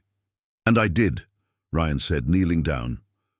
"It took me 15 years and a long detour, but I came back." He pulled a small velvet box from his pocket. Inside was a simple yet beautiful ring, white gold, with a modest, unique diamond surrounded by tiny details that looked like sunflowers. "The sunflowers," he explained, "because you always seek the sun even on the darkest days. Because you taught me that strength isn't about never falling, but about getting up every time. Because you are the most amazing person I know, and I would be the luckiest man in the world if you agreed to spend the rest of your life with me." Grace was openly crying now, smiling through her tears. "Grace Santos," Ryan said formally, "will you marry me? Not because I have money or because I can make your life easier, but because I love you. Completely, unconditionally, forever." "Yes," she said, practically shouting, laughing and crying simultaneously. "Yes, yes, yes." He slipped the ring onto her finger. It fit perfectly, of course it did. And then he picked her up and twirled her in the air while she laughed, just like he had done on the sidewalk after they signed the store contract. When he set her back down, they kissed under the cherry tree, 15 years after their first kiss. A circle finally closing. "Julia is going to freak out," Grace said when she finally managed to stop crying enough to form words. "She's been planning our wedding since the day you showed up with those bikes." "I know," Ryan admitted, laughing. "She showed me the sketches. Apparently she's already chosen her bridesmaid dress, pink with glitter." "Of course she did." Grace shook her head, but she was smiling. They stood there for a few more minutes, just holding each other, watching the sun set through the broken windows of the old school. "You know," Ryan said thoughtfully, "I spent so much time building skyscrapers, creating structures that reach the sky, but the most important thing I built is this, us, a solid foundation. Something that will last, not because it's made of concrete and steel, but because it's made of daily choices, of showing up, of love." "You got poetic," Grace teased. "You make me poetic," he replied seriously. "You make me want to be better. You make me happy, genuinely, deeply happy." "Me too," she said, resting her head on his chest, listening to the steady beat of his heart. "Finally. After so long waiting, fighting, surviving. I'm finally happy." They left the school hand in hand, Grace's ring catching the light of the sunset, creating little rainbows that danced on the worn walls. Behind them, the cherry tree stood, a silent witness to broken and kept promises, lost and found loves, second chances that were worth the wait. The following week, the building would be demolished to make way for a new development, another glass and concrete skyscraper. But the story lived there, the promises exchanged under that old tree, those would remain. Because some things, true love, second chances, chosen families, dreams built with your own hands, those things cannot be demolished or forgotten. They just grow, like that resilient cherry tree, finding a way to bloom even in tough soil, even when everything around changes. And sometimes, if you're very lucky and brave enough to try again, you find out that the wait was worth it. Grace looked at the ring on her finger, then at Ryan by her side, then at the future stretching out before them, uncertain in details but solid in foundation. And she knew with a certainty that warmed her heart that she was finally where she was meant to be, home, not in a place, but in a person, in a family, in a love that had survived everything the world had thrown against it. And that, she realized, was all she had ever needed.